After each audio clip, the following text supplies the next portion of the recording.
한산교회 주일 예배 오신 성도님들을 주의 이름으로 환영하고 축복합니다. 이제 시간이 되었으므로 모두 자리에서 일어나셔서 주하게 맞추어 묵상 기도 드림으로 주일 일부 예배를 하나님께 올려드리겠습니다.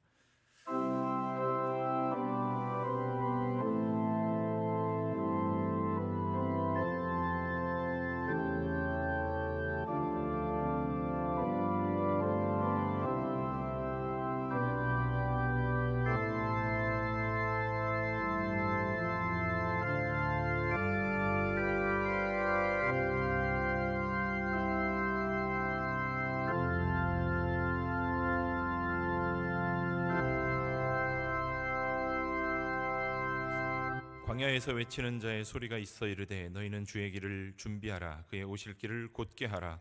모든 골짜기가 메워지고 모든 산과 작은 산이 낮아지고 굽은 것이 곧아지고 험한 길이 평탄하여 질 것이요 모든 육체가 하나님의 구원하심을 보리라. 아멘. 독생자를 이 세상에 보내셔서 죄인들을 구원하여 주신 하나님 아버지, 그 크신 사랑과 은혜에 감격하여 저희들이 예배의 자리로 나왔습니다. 우리를 위하여 십자가를 지신 예수님을 사모하며 찬송과 영광을 올려드립니다. 겸손한 마음으로 주님을 경배하오니 삼위일체 하나님께서 친히 이곳에 임재하셔서 저희들이 드리는 예배와 찬송을 받으시고 홀로 영광 거두어 주옵소서. 예수님의 이름으로 기도드립니다. 아멘. 사도신경으로 우리의 신앙을 고백하겠습니다.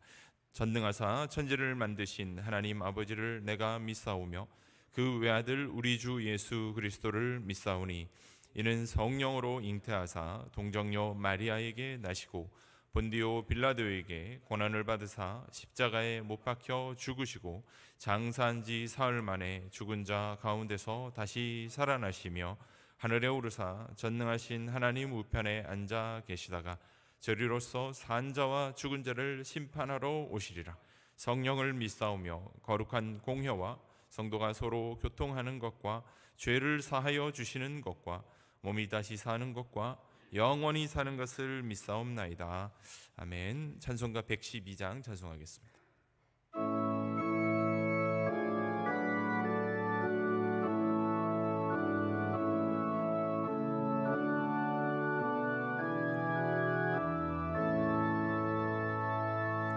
그 맑고 환한 밤중에 무천사 내려와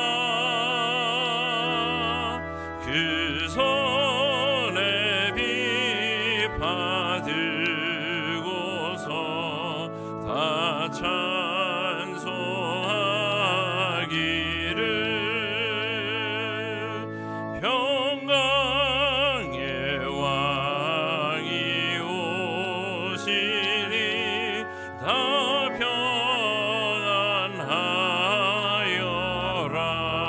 평안하여라.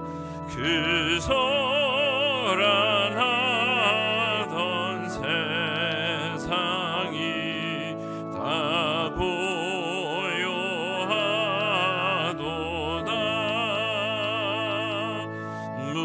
무천사 날개 펴고서 이 땅에 내려와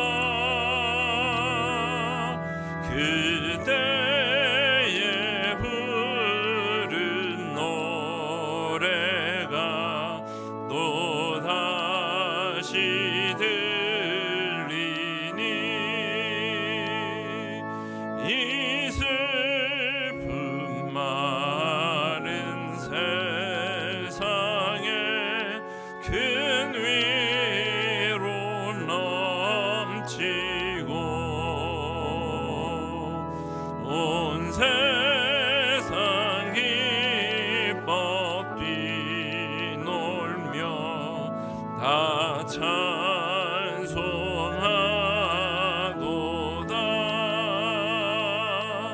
이 괴로움 많은 세상에 짐지고 가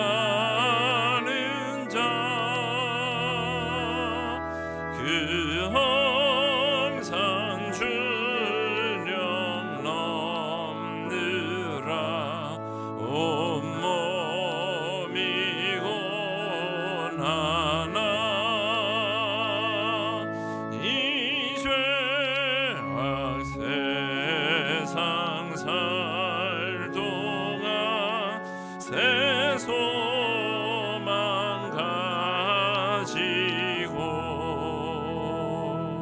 저 천사 기쁜 찬송을 들으며 쉬어라.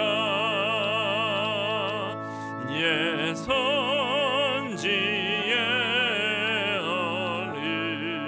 응하여 베들레헴 성에 주 예수 탄생하시니 온 세상 구주라. 저 천사 기쁜 노래를 또다시 부르니 온 세상 사는 사람들 다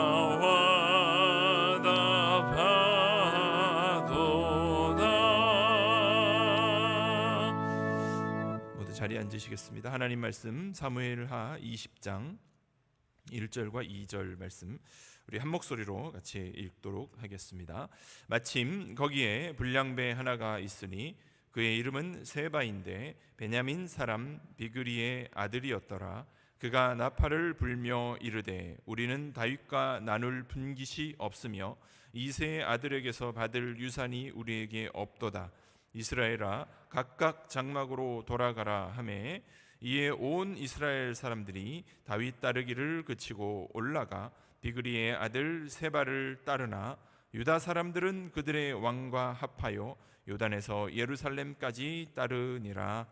아멘. 이 시간 이종필 담임 목사님 나오셔서 교회 소식 전해주신 후에 계속되는 환란이라는 제목으로 말씀 증거해 주시겠습니다.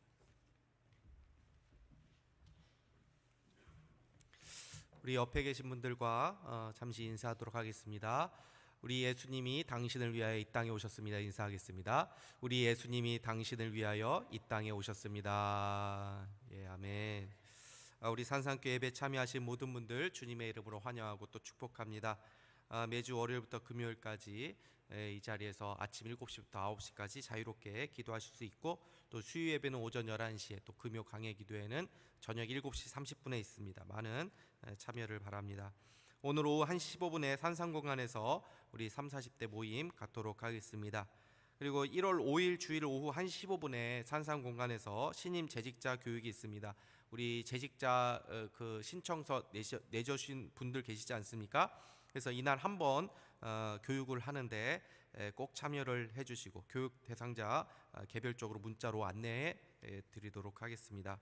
부서별 회계 결산 보고입니다. 그래서 각 부서는 올 한 해 쓴 그 예산 내역을 잔해까지 이렇게 잘 맞추셔서 장부를 정리하셔서 1월 12일 주일까지 사무실로 제출해 주시면 감사하겠습니다. 교회 달력 필요하신 분들 사무실에서 받으실 수 있습니다. 그리고 저번에 이제 눈이 많이 왔을 때 그 물바지가 이제 좀 이제 손상이 됐는데 그 물바지 공사가 지금 진행 중에 있습니다. 그래서 저쪽에 구조물을 설치해 놨는데 야외 화장실 좀 이용이 좀 불편하시더라도 오늘 하루 좀 이해해 주시고 또 길이 미끄러우니까요 조심하시기를 바랍니다. 연말 예배 안내입니다. 성탄 축하 예배 이번 돌아오는 우리 수요일 성탄절에 오전 11시에 전 세대가 다 같이 모여서 우리 예배를 드리도록 하겠습니다. 그래서 이날은 정말 그 예수님께서 탄생하신 날을 기념하는 날 아닙니까? 그래서 우리 아기 예수님을 경배하는 많은 사람들처럼 우리가 우리 아기 예수님을 경배하는 마음으로 많은 분들 함께 오셔서 예배를 드리며 하나님 앞에 영광 돌릴 수 있었으면 좋겠고 송구영신 예배 12월 31일 날 화요일이지요. 그래서 저녁 11시에 또 드리게 됩니다. 그래서 마지막 2024년의 날을 또 하나님 앞에 영광 돌리면서 예배드리고 또 2025년의 그 첫 시간을 또 하나님 앞에 예배드리는 의미 있는 그런 시간입니다. 많은 분들 오셔서 하나님 앞에 영광 돌릴 수 있는 그런 복이 우리 모두에게 있기를 바랍니다. 교리문답 51문인데요. 그리스도의 승천은 우리에게 어떤 유익이 있습니까? 우리 같이 한번 읽겠습니다. 그리스도는 우리를 위해 육신을 입고 이 땅에 내려오신 것처럼 우리를 대신하여 육신을 입고 승천하셨습니다. 이제 아버지가 계신 곳에서 우리를 대변하시고 우리가 머물 장소를 준비하시며 자신의 영을 우리에게 보내십니다. 아멘. 제가 기도하고 말씀 증거하도록 하겠습니다. 하나님 아버지 감사합니다. 이 자리에 우리와 함께 하시고 또 우리에게 말씀을 전해 주실 줄 믿습니다. 이 시간에 주님이 말씀하시는 이 말씀을 통하여 주의 음성 듣게 하여 주시고 다시 한번 하나님 앞에서 우리가 결단해야 될 것, 또 순종해야 될 것들 발견하게 하시고 또는 하나님이 주시는 위로를 또 경험할 수 있는 시간 되게 하여 주셔서 하나님을 위해서 살아갈 수 있는 힘과 능력을 덧입는 복된 이 시간 되게 하여 주시옵소서. 말씀을 전하는 종의 허물과 죄악을 그리스도의 보혈로 덮어주시고 주의 복음만을 힘있게 증거할 수 있도록 성령 하나님 함께하여 주옵소서. 예수 그리스도의 이름으로 기도하옵나이다. 아멘. 오늘 사무엘하 20장의 말씀을 중심으로 계속되는 환란이라는 제목으로 하나님 말씀 증거하도록 하겠습니다.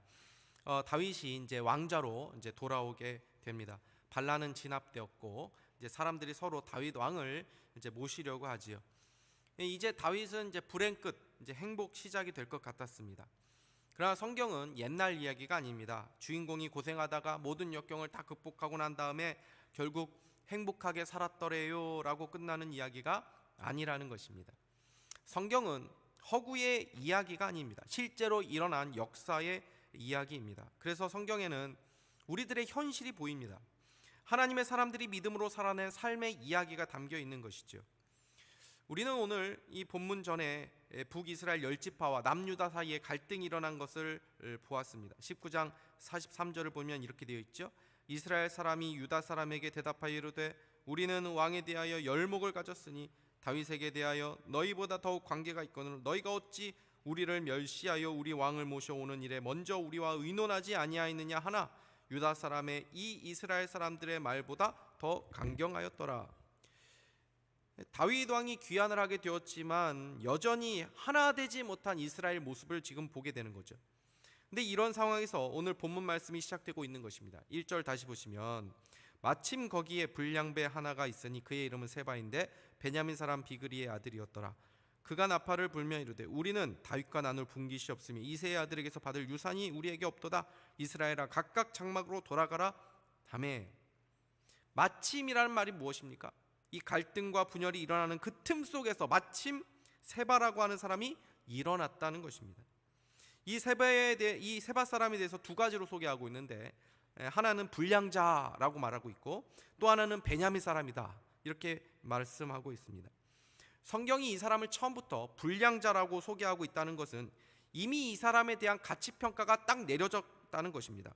그러니까 앞으로 이 사람이 하는 말과 모든 일들은 하나님 앞에서 인정받거나 의로운 일이 아니라 불량하고 또 불법적이고 하나님 앞에서 악한 일이라는 것을 미리 말씀해 주는 것이지요. 여러분 우리의 현실의 모습을 보십시오. 항상 이런 불량자들이 어디에나 어느 공동체나 다 있습니다. 그들은 분열과 갈등을 획책합니다. 하나님의 나라를 방해하고 하나됨을 깨트립니다. 성경이 교회를 어떤 공동체라고 말씀합니까? 진리 안에서 서로 사랑하는 공동체라고 말합니다. 너희가 서로 사랑하면 세상이 너희가 내 제자인 줄 알리라 말씀합니다. 우리가 예수 안에서의 그 사랑을 서로 실천하며 살아가기만 하면 자연스럽게 복음은 전파되어 가는 것입니다.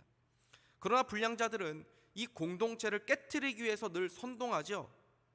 선동한다는 건 뭡니까? 말로 선동하는 것입니다. 우리는 다윗과 나눌 분깃이 없으며 이새의 아들에게서 받을 유산이 우리에게 없도다 이런 말을 하면서 공동체를 깨트리는 것이죠. 분열된 곳, 미움과 질투가 있는 곳에는 이런 불량자들이 활동하기가 좋은 환경이 됩니다. 그런 환경 가운데 있다면 우리는 눈물의 기도와 또 겸손한 마음만이 이 죄의 세력을 무너지게 만들 수 있는 것이죠. 세바에 대한 성경의 또 하나의 소개는 그가 베냐민 지파라는 것입니다. 사울 왕이 베냐민 지파 아니었습니까? 그리고 다윗을 저주했던 이 시바가 이제 베냐민 지파였죠. 그러니 베냐민 지파 사람들은 다윗에 대해서 호의적인 사람들이 아니었습니다. 세바가 갑자기 다윗에게 반란을 일으킨 것이 아닙니다. 무슨 대단한 명분을 가지고 일어난 것이 아닙니다. 그는 불량자였습니다. 삐딱한 마음을 가진 사람이었다는 것입니다. 원래부터 다윗에 대해서 좋지 않은 감정과 생각을 가지고 있었는데 기회가 생기니까 반란을 일으킨 것입니다. 여러분, 그래서 평상시에 내가 어떤 마음을 품고 살아가는가 굉장히 중요합니다. 좋은 마음을 품고 살아갈 수 있기를 바랍니다. 기회가 없어서 우리가 죄를 안 짓는 거지, 기회가 있으면 죄를 짓는 존재들이 우리 아닙니까? 내가 탐심을 마음에 늘 가지고 살아가면 어떤 기회가 왔을 때 거기에 무너지기가 쉬운 것입니다. 음란한 마음을 가지고 살아가면 그 죄에 넘어지기가 쉬운 것입니다. 미움과 시기의 마음이 있다면 기회가 되었을 때 그것이 구체적인 모습으로 나타날 수 있다는 것입니다. 이 예배가 왜 중요합니까? 세상에 살면서 더러워진 우리의 마음이 다시 거룩을 향해서 나아가고, 또 불평과 두려움과 걱정과 근심과 같은 이 좋지 않은 마음들이 다시 감사와 기쁨과 소망의 마음으로 변화되는 시간이기 때문입니다. 이 예배 시간을 통해서 우리의 심령이 좋은 마음으로 변화될 수 있는 은혜가 있기를 주님의 이름으로 축복합니다. 비록 다윗의 입장에서 볼 때 이 베냐민 지파는 조금 불편할 수 있었겠죠. 베냐민 지파도 엄연히 그러나 이스라엘 12지파 중에 하나고 하나님의 기업을 받은 이 지파 아닙니까? 그러니 다윗은 그들도 품고 가야만 했던 것입니다. 여러분, 우리가 살아갈 때 내 마음에 좋은 사람하고만 같이 지낼 수 있습니까? 다 나를 좋아합니까? 내가 싫은 사람도 있고 나를 싫어하는 사람도 있습니다. 그럴 때 그 사람들을 우리가 무 자르듯 이렇게 잘라낼 수 있습니까? 내가 끌어안고 가야 될 영역이 얼마나 많이 있는지 모릅니다. 하나님께서는 우리들에게 그런 사람들을 붙여주셔서 우리를 더 넓은 사람으로, 그리고 더 성장시키는 그런 도구로 삼으시기도 하는 것입니다. 세바가 반란을 일으키자 많은 사람들이 다윗의 귀환 행사에 참여하지 않고 각자 집으로 돌아가 버렸습니다. 귀환 행사에 참여한 사람들은 유다 사람들일 뿐이었습니다. 2절 말씀 보십시오. 이에 온 이스라엘 사람들이 다윗 따르기를 그치고 올라가 비그리의 아들 세바를 따르나 유다 사람들은 그들의 왕과 합하여 요단에서 예루살렘까지 따르니라. 성경을 보면 이제 단에서 부엘세바까지라는 이제 그런 관용구적인 이게 표현이 나올 때가 있는데, 이것은 뭐냐면 이스라엘 전체를 가리킬 때 쓰는 말입니다. 근데 여기서는 요단에서 예루살렘까지라고 표현하고 있죠. 이것은 우리나라 상황을 빗대어서 말하면은 시청에서 한강까지 이런 뜻입니다. 그러니까 매우 제한적인 지형을 말할 때 쓰는 표현입니다. 그러니까 다윗을 따른 자들이 매우 적었다라는 것을 말해주는 것입니다. 여러분, 지금 압살롬 반역을 제압한 지 얼마 되지 않은 상황 아닙니까? 그리고 대다수의 국민들이 다윗 편에서 이제 돌아서서 세바 편에 서게 된 것을 보게 되니까 다윗 마음이 급해졌던 것 같습니다. 그래서 다윗은 즉각적으로 새로운 군대 장관인 아마사에게 이 군대를 모으라고 말합니다. 4절 말씀 보십시오. 왕이 아마사에게 이르되 너는 나를 위하여 3일 내로 유다 사람을 큰 소리로 불러 모으고 너도 여기 있으라 하니라. 당시에는 이제 상비군이 그렇게 많지는 않았거든요. 그러니까 직업으로 군인으로 그렇게 지냈던 사람들이 많지 않고, 백성들이 일을 하다가 나라에 어떤 병거가 생기면은 또 이제 이제 무기를 들고 이제 전쟁에 참여하고, 그러다가 전쟁 끝나면 다시 일상으로 돌아가서 자기 일하고 그랬던 시절이었습니다. 그러니까 지금 다윗이 3일 동안 빨리 백성들 좀 불러 모아라 이렇게 명령을 내린 것입니다. 근데 아마사가 이 3일이 지나도 돌아오지 않는 것입니다. 아마사가 누구냐면 이 압살롬 편에서 다윗과 이제 나중 싸울 때에 그 압살롬 편에서 군사령관으로 있었던 사람 아닙니까? 그러니 어쩌면 이 유다 사람들은 이게 다윗 지파잖아요. 그러니까 유다 사람들은 이 압살롬의 군사령관으로 있었던 아마사에 대해서 사실 좋지 않은 감정이 있었겠죠. 그러니까 아마사가 명령을 했어도 그걸 잘 따르지 않았을 수 있는 상황이었을지도 모릅니다. 어쨌든 아마사가 이 일을 제대로 수행을 못하니까 다윗이 급한 마음에 이제 아비새에게 명령을 또 내립니다. 6절 보십시오. 다윗이 이에 아비새에게 이르되 이제 비그리의 아들 세바가 압살롬보다 우리를 더 해하리니 너는 내 주의 부하들을 데리고 그의 뒤를 쫓아가라. 그가 견고한 성읍에 들어가 우리들을 피할까 염려하노라 하매. 사실 이제 다윗에게는 요압이라는 군사령관이 있지 않았습니까? 근데 다윗이 여러 가지 이유로 요압을 끌어내리고 아마사를 이제 새로 세운 거거든요. 그래서 사실은 요압이 실력 있는 사람이지만 끝까지 이 요압을 쓰지 않기 위해서 이 아마사가 뭔가 잘 일을 제대로 못하니까 이제는 아비새에게 이제 얘기를 했단 말이죠. 근데 이 아비새가 누구냐면 요압의 동생입니다. 그러니까 아비새에게 명령을 내렸는데 요압이 움직이기 시작합니다. 아비새하고 가까우니까. 그러니까 슬그머니 아비새 군대에 이 요압 조직이 합류하게 돼버립니다. 그리고 이 혼란한 시기를 틈타서 요압이 개인적인 복수를 하게 되죠. 그래서 뜬금없이 다윗이 새롭게 세웠던 이 아마사를 죽입니다. 9절에서 10절 말씀 보십시오. 요압이 아마사에게 이르되 내 형은 평안하냐 하며 오른손으로 아마사의 수염을 잡고 그와 입을 맞추려는 체하며 아마사가 요압의 손에 있는 칼은 주의하지 아니한지라. 요압이 칼로 그의 배를 찌르매 그의 창자가 땅에 쏟아지니 그를 다시 치지 아니하여도 죽으니라. 아마사와 요압은 이제 이종 사촌 관계거든요. 그러니까 원래부터 가까운 관계였습니다. 그러니까 요압이 아마사의 안부를 물으면서 친근하게 다가가니까 아마사도 아무런 경계 없이 가까이 이제 요압을 맞이하게 되었는데 요압이 기습적으로 칼로 그의 배를 힘껏 찌르니까 뭐 두 번 찌를 것 없이 그가 죽어버린 것입니다. 이런 모습을 보면 이 요압이 얼마나 간교하고 잔인한 인물인지를 알 수 있습니다. 성경에서 이 요압의 어떤 행적들을 보게 되면 이 요압이 좋은 평가를 받는 인물이 아닌 것을 알게 됩니다. 다윗 편에서 다윗을 여러모로 많이 도와준 인물이지만 다윗에 대한 어떤 충성심보다는 자기 어떤 야망을 가지고 그 야망을 이루기 위해서 물불 가리지 않는 그런 사람이었던 것을 보게 됩니다. 특별히 그는 사람 죽이는 것을 어려워하지 않는 사람이었다는 것을 보게 됩니다. 지금 요압이 이 아마새를 지금 죽이고 있는데 이게 벌써 네 번째죠. 아브넬 죽였죠. 우리아도 간접적으로 죽였죠. 또 압살롬까지 죽였죠. 지금 아마사까지 죽인 것입니다. 그러니까 요압이 아마사를 죽인 이유가 여러 가지로 이제 추정할 수 있습니다. 자기 자리를 아마사가 차지하고 있는 것에 대한 어떤 시기심 또 불만이 있었을 것이고 또 압살롬 편에서 다윗을 대적한 것에 대한 자기 나름의 심판을 하고자 한 것일 수도 있습니다.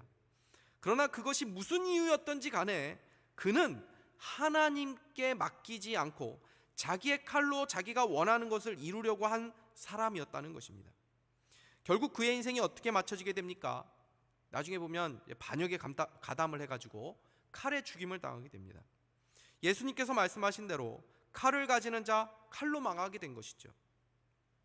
요압에게 칼은 자신의 성공을 이루는 도구였습니다. 우리에게도 저마다의 무기가 있을 수 있습니다. 우리의 칼이 돈이 될 수도 있고 권력이 될 수도 있고 내가 가진 배경과 재능이 될 수도 있습니다. 중요한 것은 내가 어떤 무기를 가지고 있는가 하는 것이 아닙니다. 세상 사람들은 내가 어떤 무기를 장착할까 이거를 생각하고 있지만 그 무기가 중요한 것이 아니라 그 칼이 중요한 것이 아니라 그 칼을 다루는 사람의 마음이 문제인 것이죠. 요압의 마음에는 분노와 시기와 교만과 야망으로 가득 차 있었습니다. 그래서 그 칼을 선한 데 쓰일 수 없었던 것입니다. 우리가 가진 도구를 잘 사용하기 위해서는 먼저 우리 마음이 선해야 됩니다. 우리 안에 죄가 먼저 해결되어야 됩니다. 그럴 때 우리가 어떠한 도구를 가진다 하더라도 하나님께 아름답게 사용될 수 있는 줄 믿으시기를 바랍니다. 요압이 아마사를 죽인 후 모든 주도권을 쥐고 이제 반역자 세바를 죽이러 갑니다. 그는 거침이 없었습니다. 세바가 숨어있는 그 성읍에 가서 그 성을 완전히 초토화시키려고 마음을 먹지요. 그래서 토벽을 쌓고 본격적으로 성을 공격할 준비를 하게 됩니다. 이때 한 지혜로운 여인 한 사람이 위험을 무릅쓰고 이 요압을 부르고 그와 대화를 요청하지요. 19절에서 22절 말씀 한번 보십시오. 나는 이스라엘의 화평하고 충성된 자 중 하나이거늘 당신이 이스라엘 가운데 어머니 같은 성을 멸하고자 하시는도다. 어찌하여 당신이 여호와의 기업을 삼키고자 하나이까 하니 요압이 대답하여 이르되 결단코 그렇지 아니하다. 결단코 그렇지 아니하다. 삼키거나 멸하거나 하려 함이 아니니 그 일이 그러한 것이 아니니라. 에브라임 산지 사람 비그리의 아들 그의 이름을 세바라 하는 자가 손을 들어 왕 다윗을 대적하였나니 너희가 그만 내주면 내가 이 성벽에서 떠나가리라 하니라. 여인이 요압에게 이르되 그의 머리를 성벽에서 당신에게 내어 던지리이다 하고 이에 여인이 그의 지혜를 가지고 모든 백성에게 나아가며 그들의 비그리의 아들 세바의 머리를 베어 요압에게 던진지라. 이에 요압이 나팔을 불매 무리가 흩어져 성읍에서 물러나 각기 장막으로 돌아가고 요압은 예루살렘으로 돌아와 왕에게 나아가니라. 이 여인이 요압에게 하는 말은 이 율법의 근거에서 지금 하고 있는 말입니다. 신명기 20장 10절에서 12절은 이런 말씀이 있습니다. 내가 어떤 성읍으로 나아가서 치료할 때에는 그 성읍에 먼저 화평을 선언하라. 그 성읍이 만일 화평하기로 회답하고 너를 향하여 성문을 열거든 그 모든 주민에게 내게 조공을 바치고 너를 섬기게 할 것이요 만일 너와 화평하기를 거부하고 너를 대적하여 싸우려 하거든 너는 그 성읍을 애워쌀 것이며. 여러분, 우리나라는 법치주의 국가 아닙니까? 그러니까 사실 모든 것들이 대한민국 법에 따라서 집행이 돼야 불법적인 일이 되지 않는 거지요. 마찬가지로 이스라엘은 율법이 다스리는 나라입니다. 그래서 율법에 따라서 모든 것들을 행해야 했습니다. 근데 지금 요압은 이 율법을 준수하고 있지 않습니다. 절차에 하자가 있다는 것입니다. 처음에 이 율법대로 하면 뭘부터 해야 됩니까? 화평을 먼저 하는 그 절차를 밟아야 되는데 그걸 하지 않고 무조건 성을 공격하려고 하고 있다는 것이죠. 무조건 힘을 있다고 해서 짓밟고 유혈 사태를 만들지 말고 생명이 다치지 않도록 먼저 대화의 과정을 가지라고 하는 이 율법을 무시하고 있는 것입니다. 그래서 지금 이 지혜로운 여인이 이 율법을 가지고 이야기를 하는 것입니다. 특별히 어머니 같은 성을 멸하고자 하시는도다. 어찌하여 여호와의 기업을 삼키고자 하시나이까? 라는 말을 하면서 요압의 일이 여호와를 대적하는 일이라고 선언하고 있습니다. 그러니까 요압은 이 율법의 원리와 어떤 교리로 논리적이고 설득력을 가지고 하는 말을 하는 이 여인의 앞에서 할 말을 잃어버린 것입니다. 그러니까 거침없던 요압도 멈칫하지요. 20절 말씀을 다시 보십시오. 요압이 대답하여 이르되 결단코 그렇지 아니하다. 결단코 그렇지 아니하다. 삼키거나 멸하려거나 하거나 함이 아니니이다 하면서 막 요압이 그렇게 거침없는 사람인데 거기 앞에서 이 여인 앞에서 그냥 굉장히 당황하고 있습니다. 그러면서 세바만 내어주면 조용하게 물러나겠다 합니다. 이때 지혜로운 여인이 이 성 백성들에게 지혜로운 말을 해서 세바를 죽이게 하고 그의 머리를 내어주죠. 그러자 요압의 군대가 이제 철수를 하게 됩니다. 지혜로운 여인으로 인해서 다윗도 유익을 얻고 수많은 인명피해도 일어나지 않게 된 것이죠. 만약에 요압이 그렇게 막 무참히 이 성을 짓밟아가지고 그렇게 했다면 진압은 되었겠지만 이 여론들은 이 다윗에게 좋지 않을 수 있는 것 아닙니까? 얼마나 이 지혜로운 여인이 여러 가지 면에서 이 좋은 일을 많이 행한 것입니까? 이 지혜로운 여인은 화평의 도구가 되었습니다. 저는 이 지혜로운 여인을 보면서 이 아비가일이 떠올랐습니다. 다윗이 선하게 대해 주었지만 다윗을 조롱했던 아비가일의 남편 나발로 인해서 다윗이 분노해가지고 나발의 집에 다 멸하기 위해서 이제 군대를 이끌고 쳐들어갈 때에 중간에 아비가일이 나타나서 다윗의 마음을 잠재우면서 다윗도 악을 행하지 않도록 하고 자기 집안에도 큰 피해가 일어나지 않게 한 인물이 이 아비가일 아닙니까? 성경은 지혜를 강조합니다. 잠언 14장 1절 보십시오. 지혜로운 여인은 자기 집을 세우되 미련한 여인은 자기 손으로 그것을 허느니라. 요압은 막강한 군대를 가지고 있었습니다. 그는 그 힘으로 성도 무너뜨릴 수 있다고 생각했습니다. 그러나 지혜로운 여인은 요압에 비해 아무것도 가지고 있지 않은 연약한 여인이었지만 그녀는 군대보다 더 큰 일을 한 사람이 되었습니다. 군대를 가지고 요압은 분란과 전쟁을 일으켰지만 이 여인은 군대도 할 수 없는 일을 해낸 것입니다. 여러분, 세상 보십시오. 세상은 누가 더 큰 힘을 가지고 있느냐, 이거 가지고 서로 쟁취하고 또 그 큰 힘을 가지고 서로 굴복시키려고만 합니다. 힘을 동원해서 내 뜻을 이루려고 하고 내 주변 사람들을 움직이려고만 합니다. 내 남편, 내 아내, 내 자녀들을 내가 원하는 방식으로 이끌어 가려고 힘을 동원할 때가 있습니다. 그러나 성도는 힘이 아니라 지혜를 가지고 있는 사람들입니다. 잠언은 우리에게 지혜가 무엇인지를 말씀해 주지요. 잠언 9장 10절 말씀 우리 같이 한번 읽어보도록 하겠습니다. 여호와를 경외하는 것이 지혜의 근본이요 거룩하신 자를 아는 것이 명철이니라. 아멘. 최고의 지혜가 무엇입니까? 하나님께서 우리를 구원하시기 위해 이 땅에 보내신 예수 그리스도를 아는 것입니다. 그분을 영접하는 것입니다. 그분을 경외하고 그분을 섬기는 삶입니다. 주님께 우리의 삶을 내어 맡기고 그분의 뜻에 순종하며 그분의 인도하심을 따라 살아가는 것이 지혜자의 삶인 것입니다. 요란하고 소동하는 이 세상에서 필요한 것이 무엇입니까? 힘입니까? 힘을 가진 자들이 오히려 세상을 소란하게 하고 더 소동시키는 것을 보게 되는 것 아닙니까? 힘은 더 큰 힘을 불러올 뿐입니다. 무엇이 필요합니까? 지혜가 필요한 것이죠. 우리가 이 시절에 지혜자를 찾고 있는 것 아닙니까? 지혜자가 화평의 도구가 되는 것입니다. 우리 모두 화평을 도모하는 지혜자가 될 수 있기를 주님의 이름으로 축복합니다. 오늘 우리는 다윗에 대한 또 다른 반란이 일어나는 것을 보게 됩니다. 압살롬의 반역을 잠재웠다고 해서 다윗이 이제 앞으로 꽃길만 걸어간다고 볼 수 있습니까? 그렇지 않다는 것입니다. 여전히 다윗을 대적하는 무리들이 있었습니다. 다윗이 세바의 반란을 잠재우기 위해서 자신의 부하들에게 명령을 내렸지만 부하들이 뜻대로 움직여주지 않았습니다. 다윗이 컨트롤할 수 없는 요압을 정리하려고 했는데 그것도 다윗 뜻대로 되지 않았습니다. 결국 세바의 반란을 끝낸 다음에 요압이 다시 다윗의 군대 장관으로 세워지게 되는 것을 보게 됩니다. 여러분, 다윗이 왕이라고 해도 자기 마음대로 할 수 없는 그런 인생을 우리가 보게 되는 것 아닙니까? 여러분, 이것이 바로 우리들의 현실 아닙니까? 우리의 인생이 우리의 뜻대로 됩니까? 문제가 해결됐다고 해서 그 다음부터 꽃길만 걷는 인생을 살게 됩니까? 문제가 해결돼도 그 다음에 또 다른 문제가 오는 것이 우리의 인생입니다. 여러분, 다윗에 대한 하나님의 은혜가 있었습니다. 그러나 그 은혜 속에도 여전히 어렵고 고통스럽고 혼란한 일은 계속되어 있다는 것입니다. 성경을 보십시오. 하나님께서 우상 숭배 속에 살았던 아브라함을 부르셨습니다. 그에게 나라를 이루게 하고 많은 후손들을 주시겠다는 약속을 하셨습니다. 그런데 그의 삶이 어땠습니까? 갈 바를 알지 못하는 떠돌이의 삶을 살았습니다. 약속의 아들은 너무 늦게 태어났고 그의 가정에도 계속 심한 갈등이 있었습니다. 심지어 목숨을 부지하기 위해 아내를 여동생이라고 속인 일들이 있었습니다. 그것이 하나님의 약속을 받고 하나님이 함께 하신 인생이었지만 아브라함이 살아가야 될 현실이었다는 것입니다.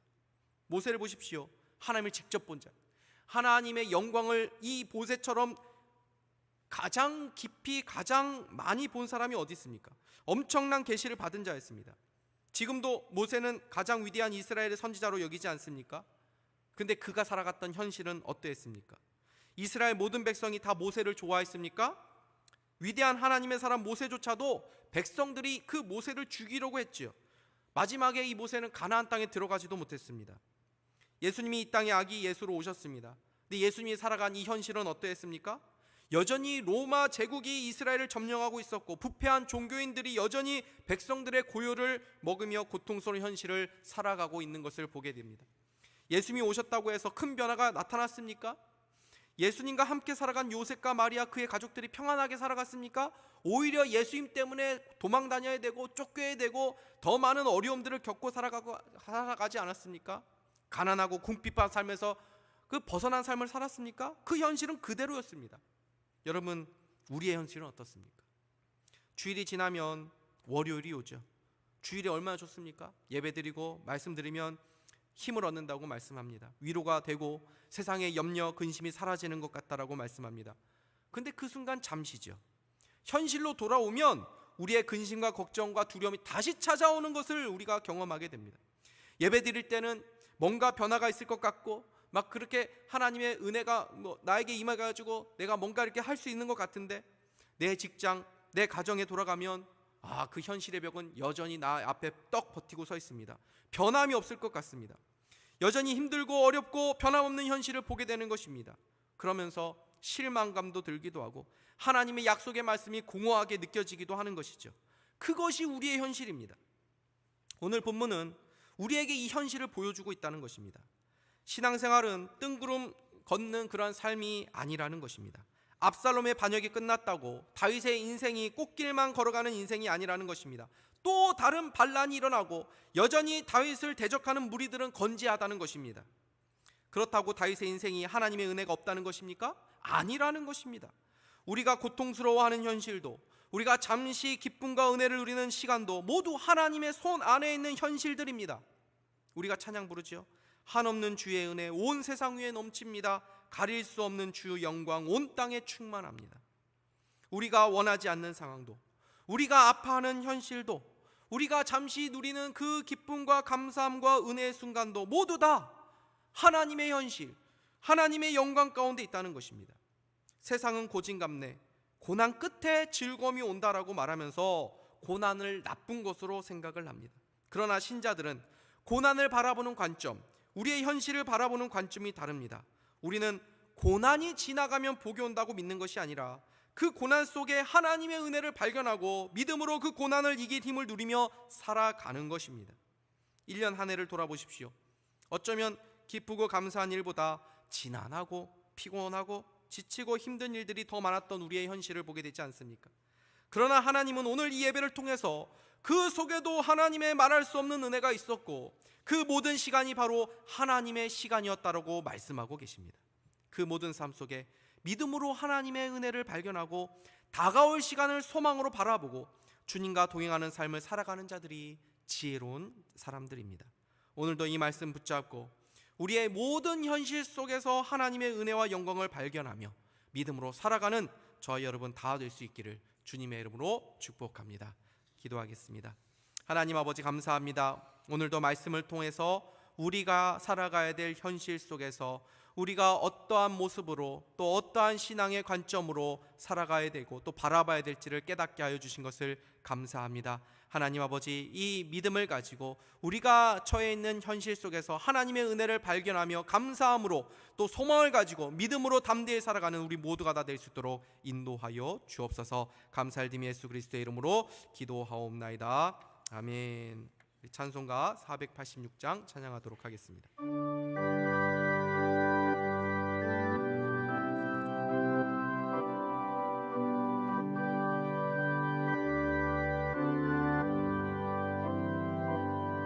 이 세상에 근심든 일이 많고 참 평안을 몰랐구나. 내 주 예수 나로라 부르시니 곧 평안히 쉬리로다. 주 예수의 구원의 은혜로다. 참 기쁘고 즐겁구나. 그 은혜를 영원히 누리겠네. 곧 평안히 쉬리로다.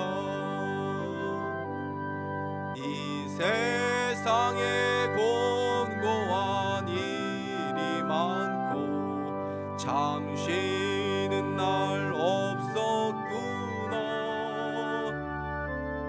내 주 예수 날 사랑하시오니 곧 평안히 쉬리로다. 주 예수의 구원의 은혜로다. 참 기쁘고 즐겁구나.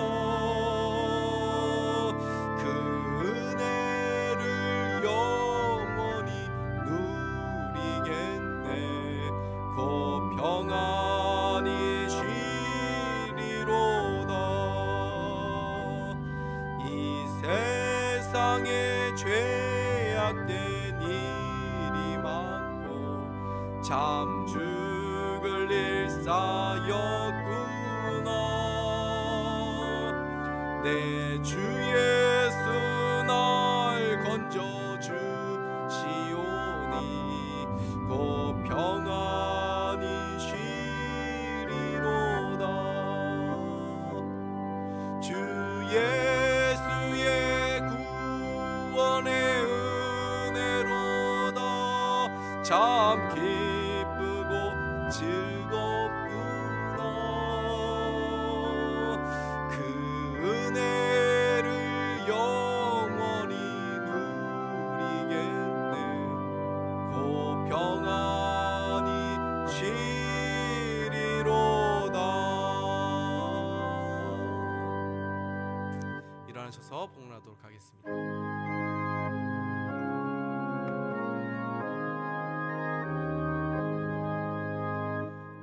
진리와 생명 되신 주, 이 몸을 바치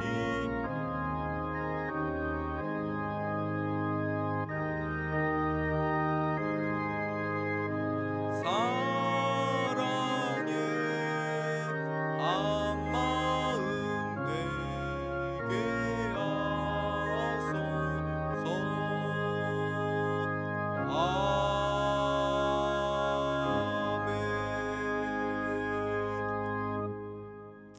이 시간에도 우리에게를 위하여 하나밖에 없는 독생자 예수 그리스도를 내어주신 그 그 하나님의 은혜와 사랑을 우리가 다시 한번 생각하면서 묵상하면서 하나님, 내가 10분의 1 기타 예물 드린 것 우리의 마음과 생명을 담아서 하나님 드린 것입니다. 주님께서 기쁘게 받아주시고 우리의 남은 삶도 하나님 앞에 기쁨이 되는 삶이 되게 해달라고 이 시간 다시 한번 우리의 모든 것이 주님의 것임을 고백하며 다시금 재헌신하며 나아가는 그런 은혜가 있기를 바랍니다.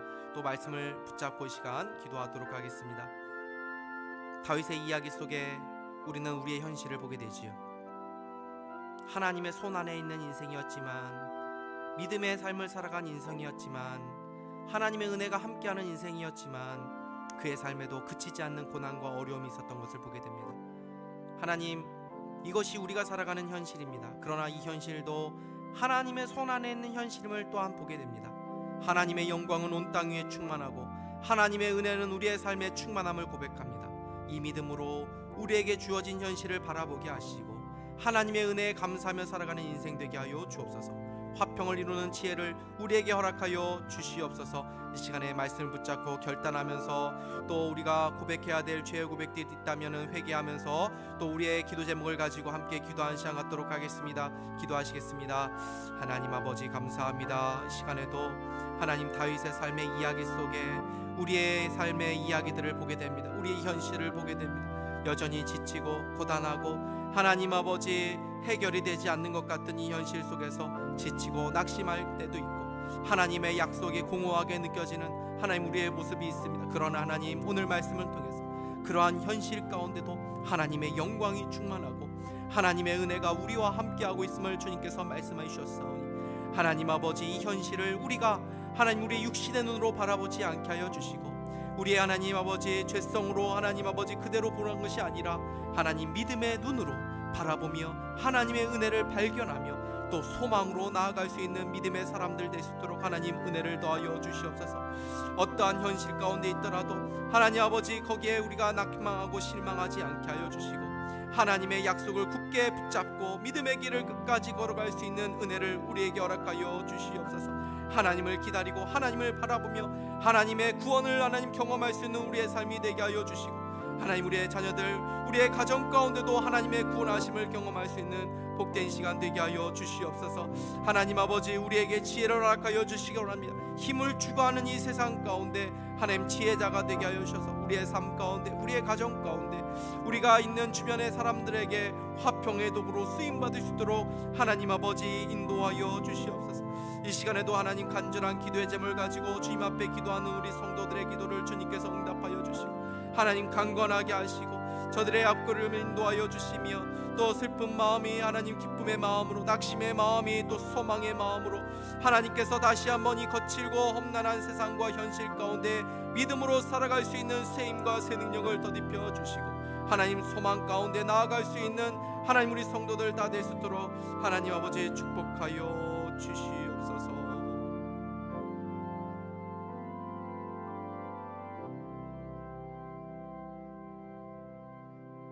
하나님, 오늘도 예배를 통해 하나님 음성 듣게 하시고 믿음의 시선으로 우리의 모든 상황과 현실을 바라보도록 인도하여 주신 것을 감사합니다. 우리의 현실은 여전히 고단하고 지치고 또 때로는 여리고성처럼 견고해서 도무지 무너질 것 같지 않은 현실을 보게 됩니다. 그래서 때로는 실망스럽고 좌절하게 되기도 하고 하나님을 믿는 신앙이 허망하게 느껴질 때도 있음을 고백합니다. 그러나 다윗의 이야기 속에 우리의 현실을 보게 됩니다. 다윗의 삶 속에도 여전히 계속되는 어려움이 있었지만 그 모든 것이 하나님의 손 안에 있는 현실이고 하나님의 이야기가 있음을 우리는 깨닫게 됩니다. 하나님이 믿음으로 우리의 현실을 보게 하여 주시옵소서. 하나님의 은혜를 보게 하여 주시옵소서. 이 현실 속에 여전히 우리를 다루어 가시는 하나님의 영광스러운 손길이 있음을 보게 하여 주시옵소서. 그래서 어떤 순간에도 낙심하지 말고 끝까지 하나님을 기다리고 하나님을 바라보는 믿음의 종들 되게 하여 주시옵소서.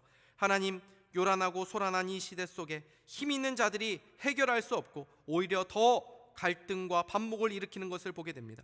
이 시대에 필요한 것이 힘이 아니라 지혜임을 깨닫게 됩니다. 우리의 삶에 화평을 이루는 지혜자가 되도록 인도하여 주시옵소서. 이 시간에도 하나님의 구원을 간절히 기다리는 성도들이 있습니다. 건강을 회복하기를 원하는 자들에게 회복의 은혜를 베풀어 주시고, 슬픈 자, 마음이 상한 자들을 주님 위로하여 주시고, 좋은 마음을 품을 수 있도록 인도하여 주시옵소서. 하늘의 지혜를 구하는 자들에게 지혜를 주셔서 화평의 도가 되게 하시고, 하나님의 인도하심을 경험하게 하여 주시옵소서. 가난하고 외로운 자들에게 하나님의 돌보심의 은혜를 베풀어 주시옵소서. 이 나라를 붙잡아 주신 것을 감사합니다. 이 나라, 이 민족이 하나님 나라 되게 하시고, 정의와 공의가 강물처럼 흐르고 하나님의 영광이 충만한 나라가 되게 하여 주시고, 어두운 시대에 주의 교회가 일어나 빛을 발하도록 인도하여 주시옵소서.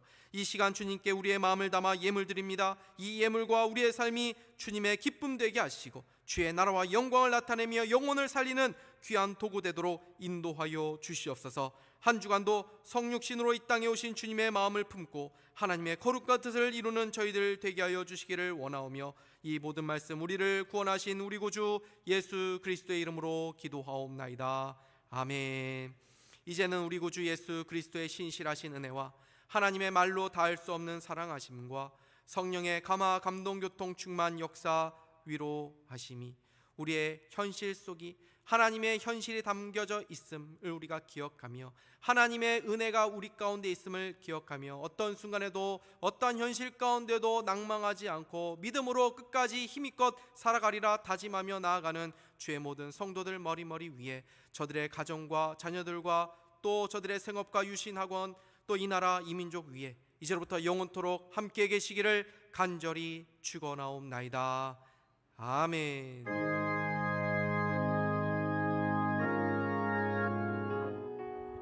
산사교회 주일 예배 오신 성도님들을 주의 이름으로 환영하고 축복합니다. 우리 옆에 분들하고 인사하시겠습니다. 주님의 오심을 기다립니다. 주님의 오심을 기다립니다.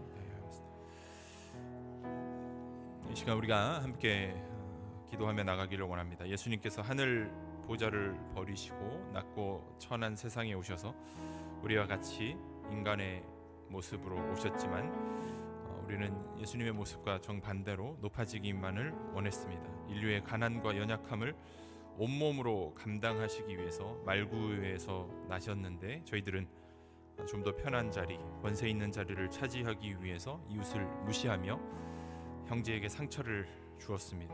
어두운 세상에 빛으로 오셨고, 낮고 천한 자리에 소망으로 오신 그 성탄의 뜻을 깨닫지 못한 채 완악한 마음과 이기적인 행동으로 살아왔습니다.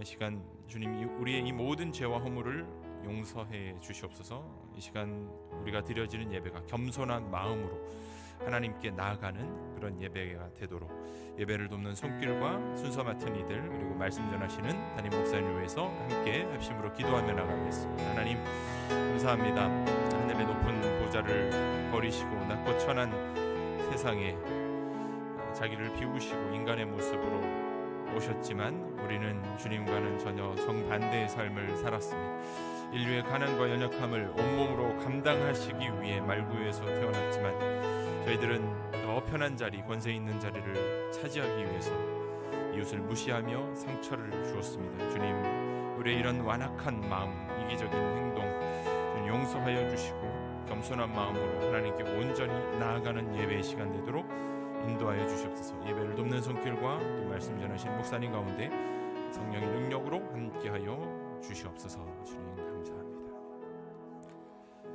광야에서 외치는 자의 소리가 있어 이르되, 너희는 주의 길을 준비하라. 그의 오실 길을 곧게 하라. 모든 골짜기가 메워지고 모든 산과 작은 산이 낮아지고 굽은 것이 곧아지고 험한 길이 평탄하여질 것이요 모든 육체가 하나님의 구원하심을 보리라. 아멘. 독생자를 이 세상에 보내셔서 죄인들을 구원하여 주신 하나님 아버지, 그 크신 사랑과 은혜에 감격하여 저희들이 예배의 자리로 나왔습니다. 우리를 위하여 십자가를 지신 예수님을 사모하며 찬송과 영광을 올려드립니다. 겸손한 마음으로 주님을 경배하오니 삼위일체 하나님께서 친히 이곳 가운데 임재하셔서 저희들이 드리는 예배와 찬송을 받으시고 홀로 영광을 거두어 주옵소서. 예수님의 이름으로 기도드립니다. 아멘. 일어나셔서 찬양하겠습니다.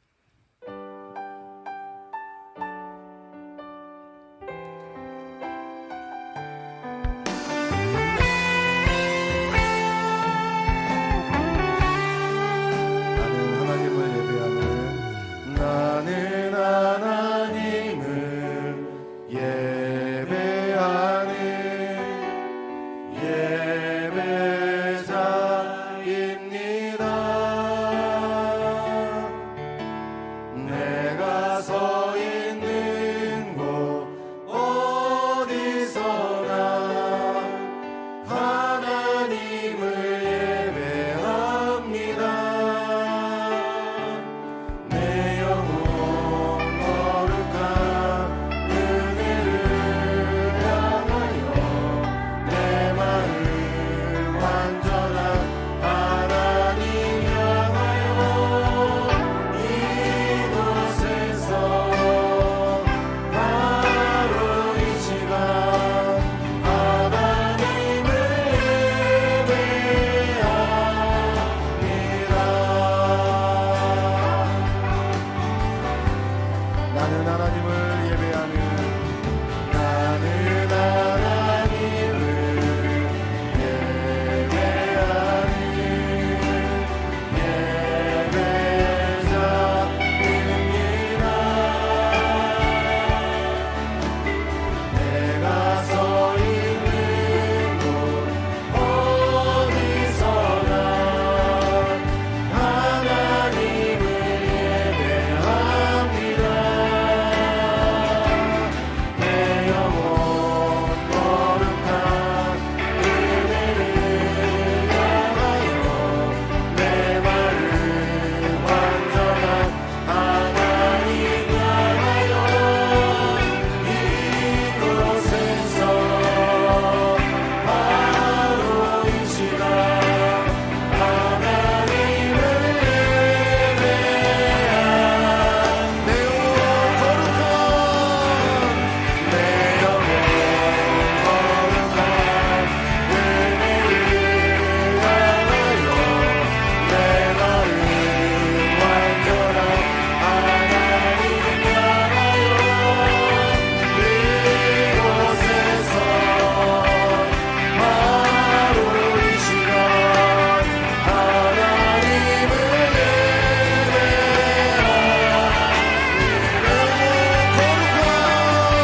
내 영혼 거룩한 은혜를 향하여 내 마음 완전한 하나님 향하여 이곳에서 바로 이 시간 하나님을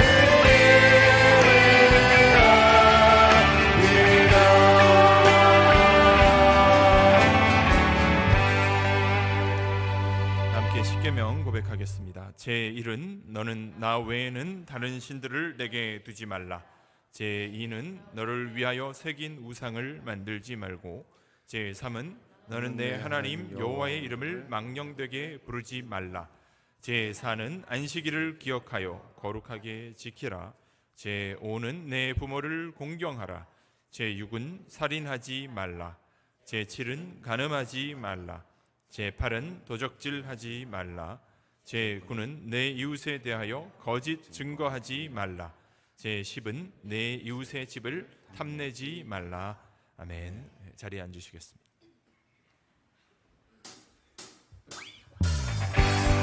이 시간 우리 구주 예수님의 탄생을 축하하며 찬양하십시다.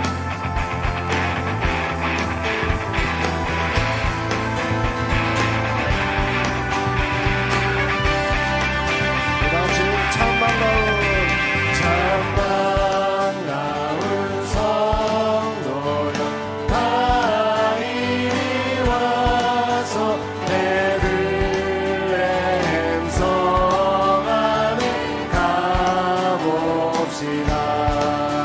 저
여호와는 우리에게 율법을 세우신 이시요 여호와는 우리의 왕이시니 그가 우리를 구원하실 것임이라. 우리에게 왕으로 오셔서 우리를 구원하시려고 친히 이 땅에 오신 예수님께 영광을 돌리는 최고 예배를 드리는 시간 되게 하여 주시옵소서. 함께 기도하시겠습니다. 살아계신 하나님 아버지, 감사합니다. 주님, 이 시간 우리 가운데 왕으로 오신 하나님, 아버지 낮고 낮은 이곳에, 아버지 천하고 천하의 땅에, 아버지 우리의 아버지 창조주 되신 주님께서 나를 위하여 이 땅에 오셨습니다.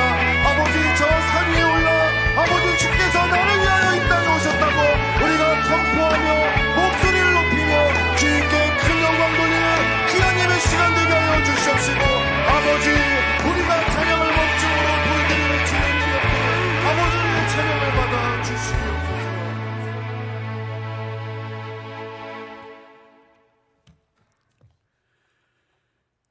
죄 많은 저희를 긍휼히 여기시고 독생자 예수 그리스도를 보내주셔서 보혈의 저 피로 저희들의 죄를 씻어주신 아버지 하나님께 감사드립니다. 주님 오신 날을 먹고 마시고 즐기는 날이 아닌 세상에서 가장 귀하신 주님께서 가장 낮은 곳에서 가장 낮은 모습으로 오심으로 보여주신 겸손과 섬김의 마음을 기억하고 본받는 날로 삼게 주시옵소서. 저물고 있는 한 해를 되돌아보면 내가 너희를 사랑한 것 같이 너희도 서로 사랑하라 라고 하신 주님의 말씀을 지키지 못하고 살아왔음을 고백합니다. 주께서는 사랑하시는 자를 징계하시고 받아들이는 아들마다 채찍질하신다는 말씀을 기억합니다. 전쟁과 자연재해, 빈곤과 질병 등으로 세상 사람들을 징계하시고 정치적 혼란과 갈등, 경제적 어려움으로 지금 우리나라와 민족에게 채찍질하심은 주신 말씀을 어기며 살아가고 있음에도 주님께서는 여전히 세상 사람들과 우리 민족을 소망, 하나님의 소망이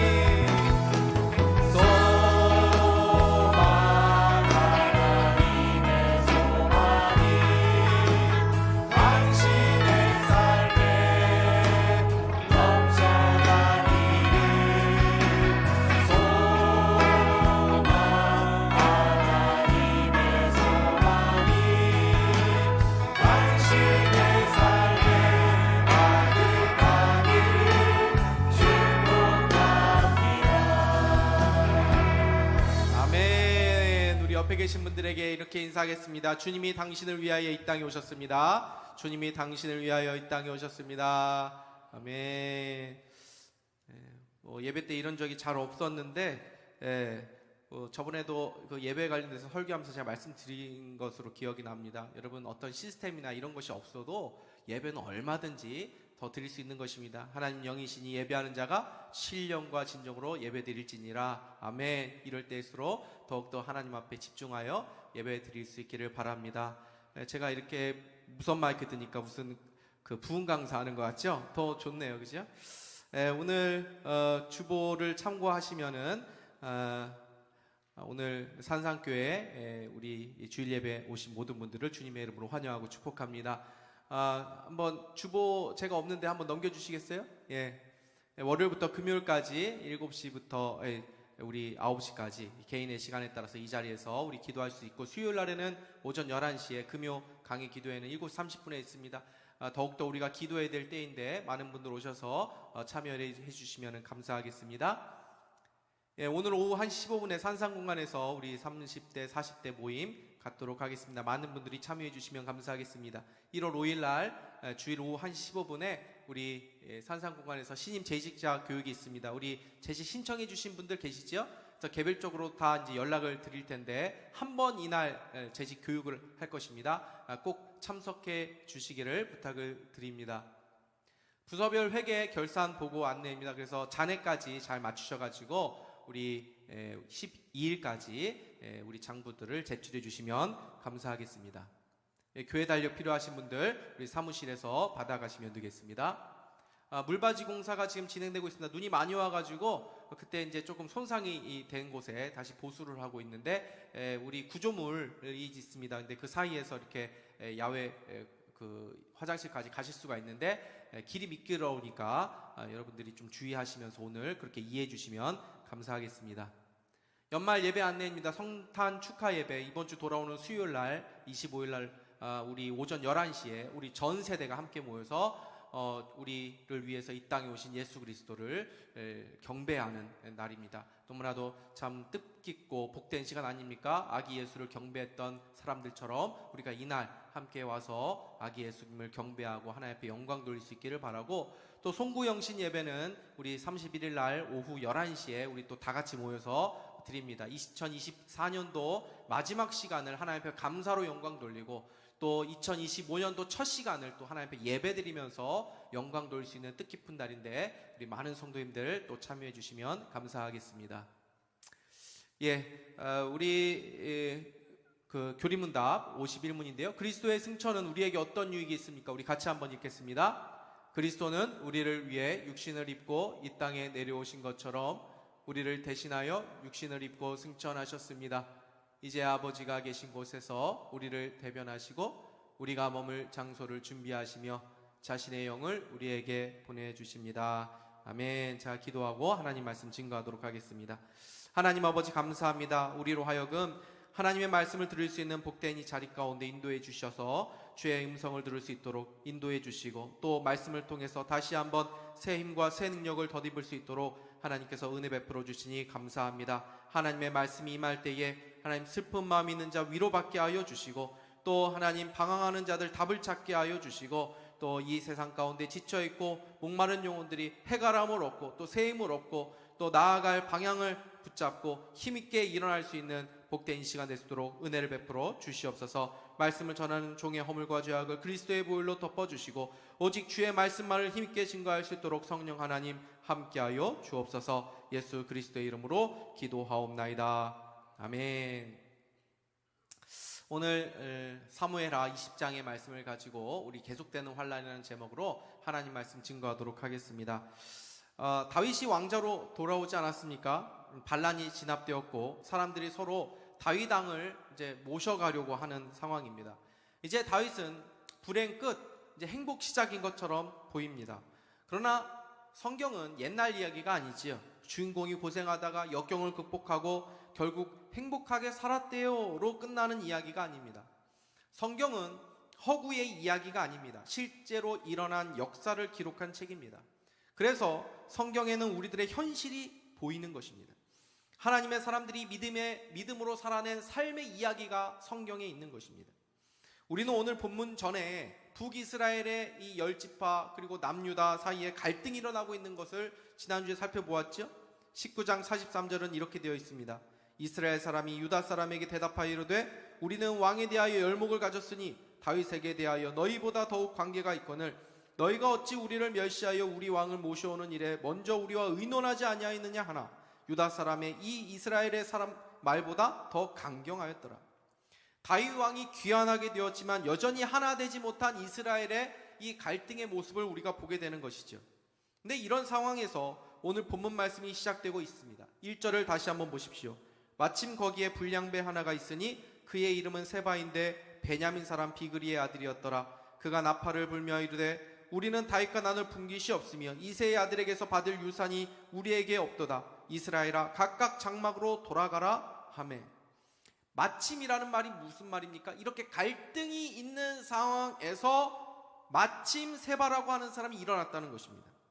이 세바 사람에 대해서 두 가지 소개가 나와 있는데 첫 번째는 무엇입니까? 불량배라는 것이고 또 하나는 베냐민 지파라는 것입니다. 여러분, 성경이 이 사람을 처음부터 불량배라고 소개하고 있다는 것은 이미 이 사람에 대한 가치평가가 내려지고 있다는 것입니다. 그러니까 앞으로 이 사람이 하는 말이나 이 사람의 모든 행동들은 하나님 앞에서 인정받을 수 있는 것이 아니라 의로운 것이 아니라 오히려 불법적이고 불의하고 하나님 앞에서 악한 일이라는 것을 미리 말씀해 주고 있는 것이죠. 여러분, 우리의 현실을 보십시오. 항상 이런 불량자들이 어디에나 어느 공동체나 다 있습니다. 그들이 하는 일이 무엇입니까? 분열하고 갈등을 획책하는 일입니다. 하나님의 나라를 방해하고 하나됨을 깨트리는 일입니다. 성경이 교회를 어떤 공동체라고 말씀합니까? 진리 안에서 사랑하는 공동체, 사랑의 교회라고 말씀합니다.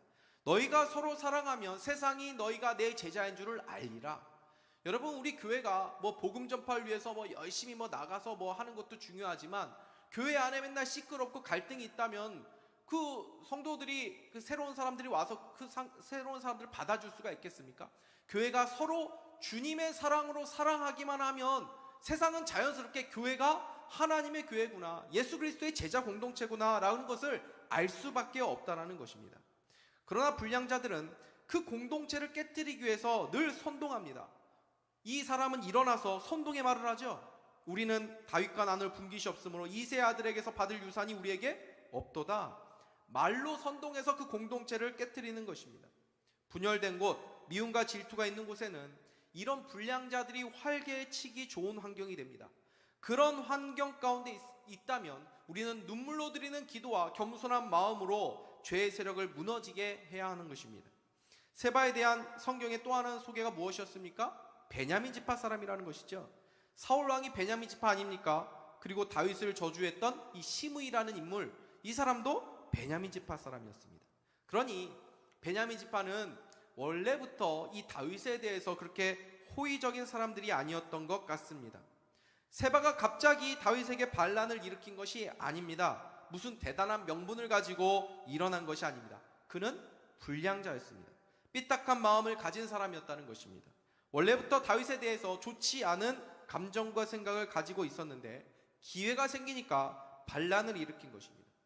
여러분, 그래서 평상시에 내가 어떤 마음을 품고 살아가는가, 이게 굉장히 중요합니다. 좋은 마음을 품고 살 수 있기를 바랍니다. 기회가 없어서 우리가 죄를 안 짓는 거지, 기회만 있다면 죄를 짓는 존재들이 우리들 아닙니까? 내가 탐심의 마음을 가지고 있다면 거기에 무너지기 쉬운 것입니다. 음란한 마음 가지고 살아가면 그 죄에 넘어지기 쉬운 것입니다. 미움과 시기의 마음이 있다면 기회가 있을 때 그것이 구체적으로 나타날 수 있는 그러한 일들이 생길 수 있는 것입니다. 여러분, 이 예배가 왜 중요하죠? 세상에서 살면서 더러워진 우리의 마음이 다시 거룩해지고 주를 향하여 거룩을 향하여 우리의 마음이 나아가는 것 아닙니까? 불평과 두려움과 걱정과 근심의 마음이 감사와 소망과 기쁨의 마음으로 변화되는 시간이 이 예배 시간인 줄 믿으시기 바랍니다. 그래서 이 예배 시간을 통해서 우리의 마음이 좋은 마음으로 변화될 수 있는 그런 은혜가 있다라는 것입니다. 비록 다윗의 입장에서 볼 때 베냐민 지파가 조금 불편할 수 있었지만 베냐민 지파도 엄연히 12지파 중에 한 지파입니다. 하나님의 기업을 받은 지파입니다. 그러니 다윗은 그들도 품고 가야 되는 거죠. 여러분, 우리가 살아갈 때 내 마음에 좋은 사람하고만 같이 지낼 수 있습니까? 뭐 사람들이 다 나를 좋아만 합니까? 내가 싫은 사람도 있고 나를 싫어하는 사람도 있죠. 여러분, 그런 사람들을 우리가 무자르시 잘라낼 수 있습니까? 내가 끌어안고 가야 하는 영역이 얼마나 많이 있는지 모릅니다. 하나님께서는 우리들에게 그런 사람들을 주셔서 우리를 더 넓은 사람으로 더 성장시키는 은혜를 베풀어 주신 줄 믿으시기를 바랍니다. 세바가 반란을 일으키자 많은 사람들이 이 다윗의 이 귀한 행사에 참여하지 않고 각자 집으로 돌아가 버렸습니다.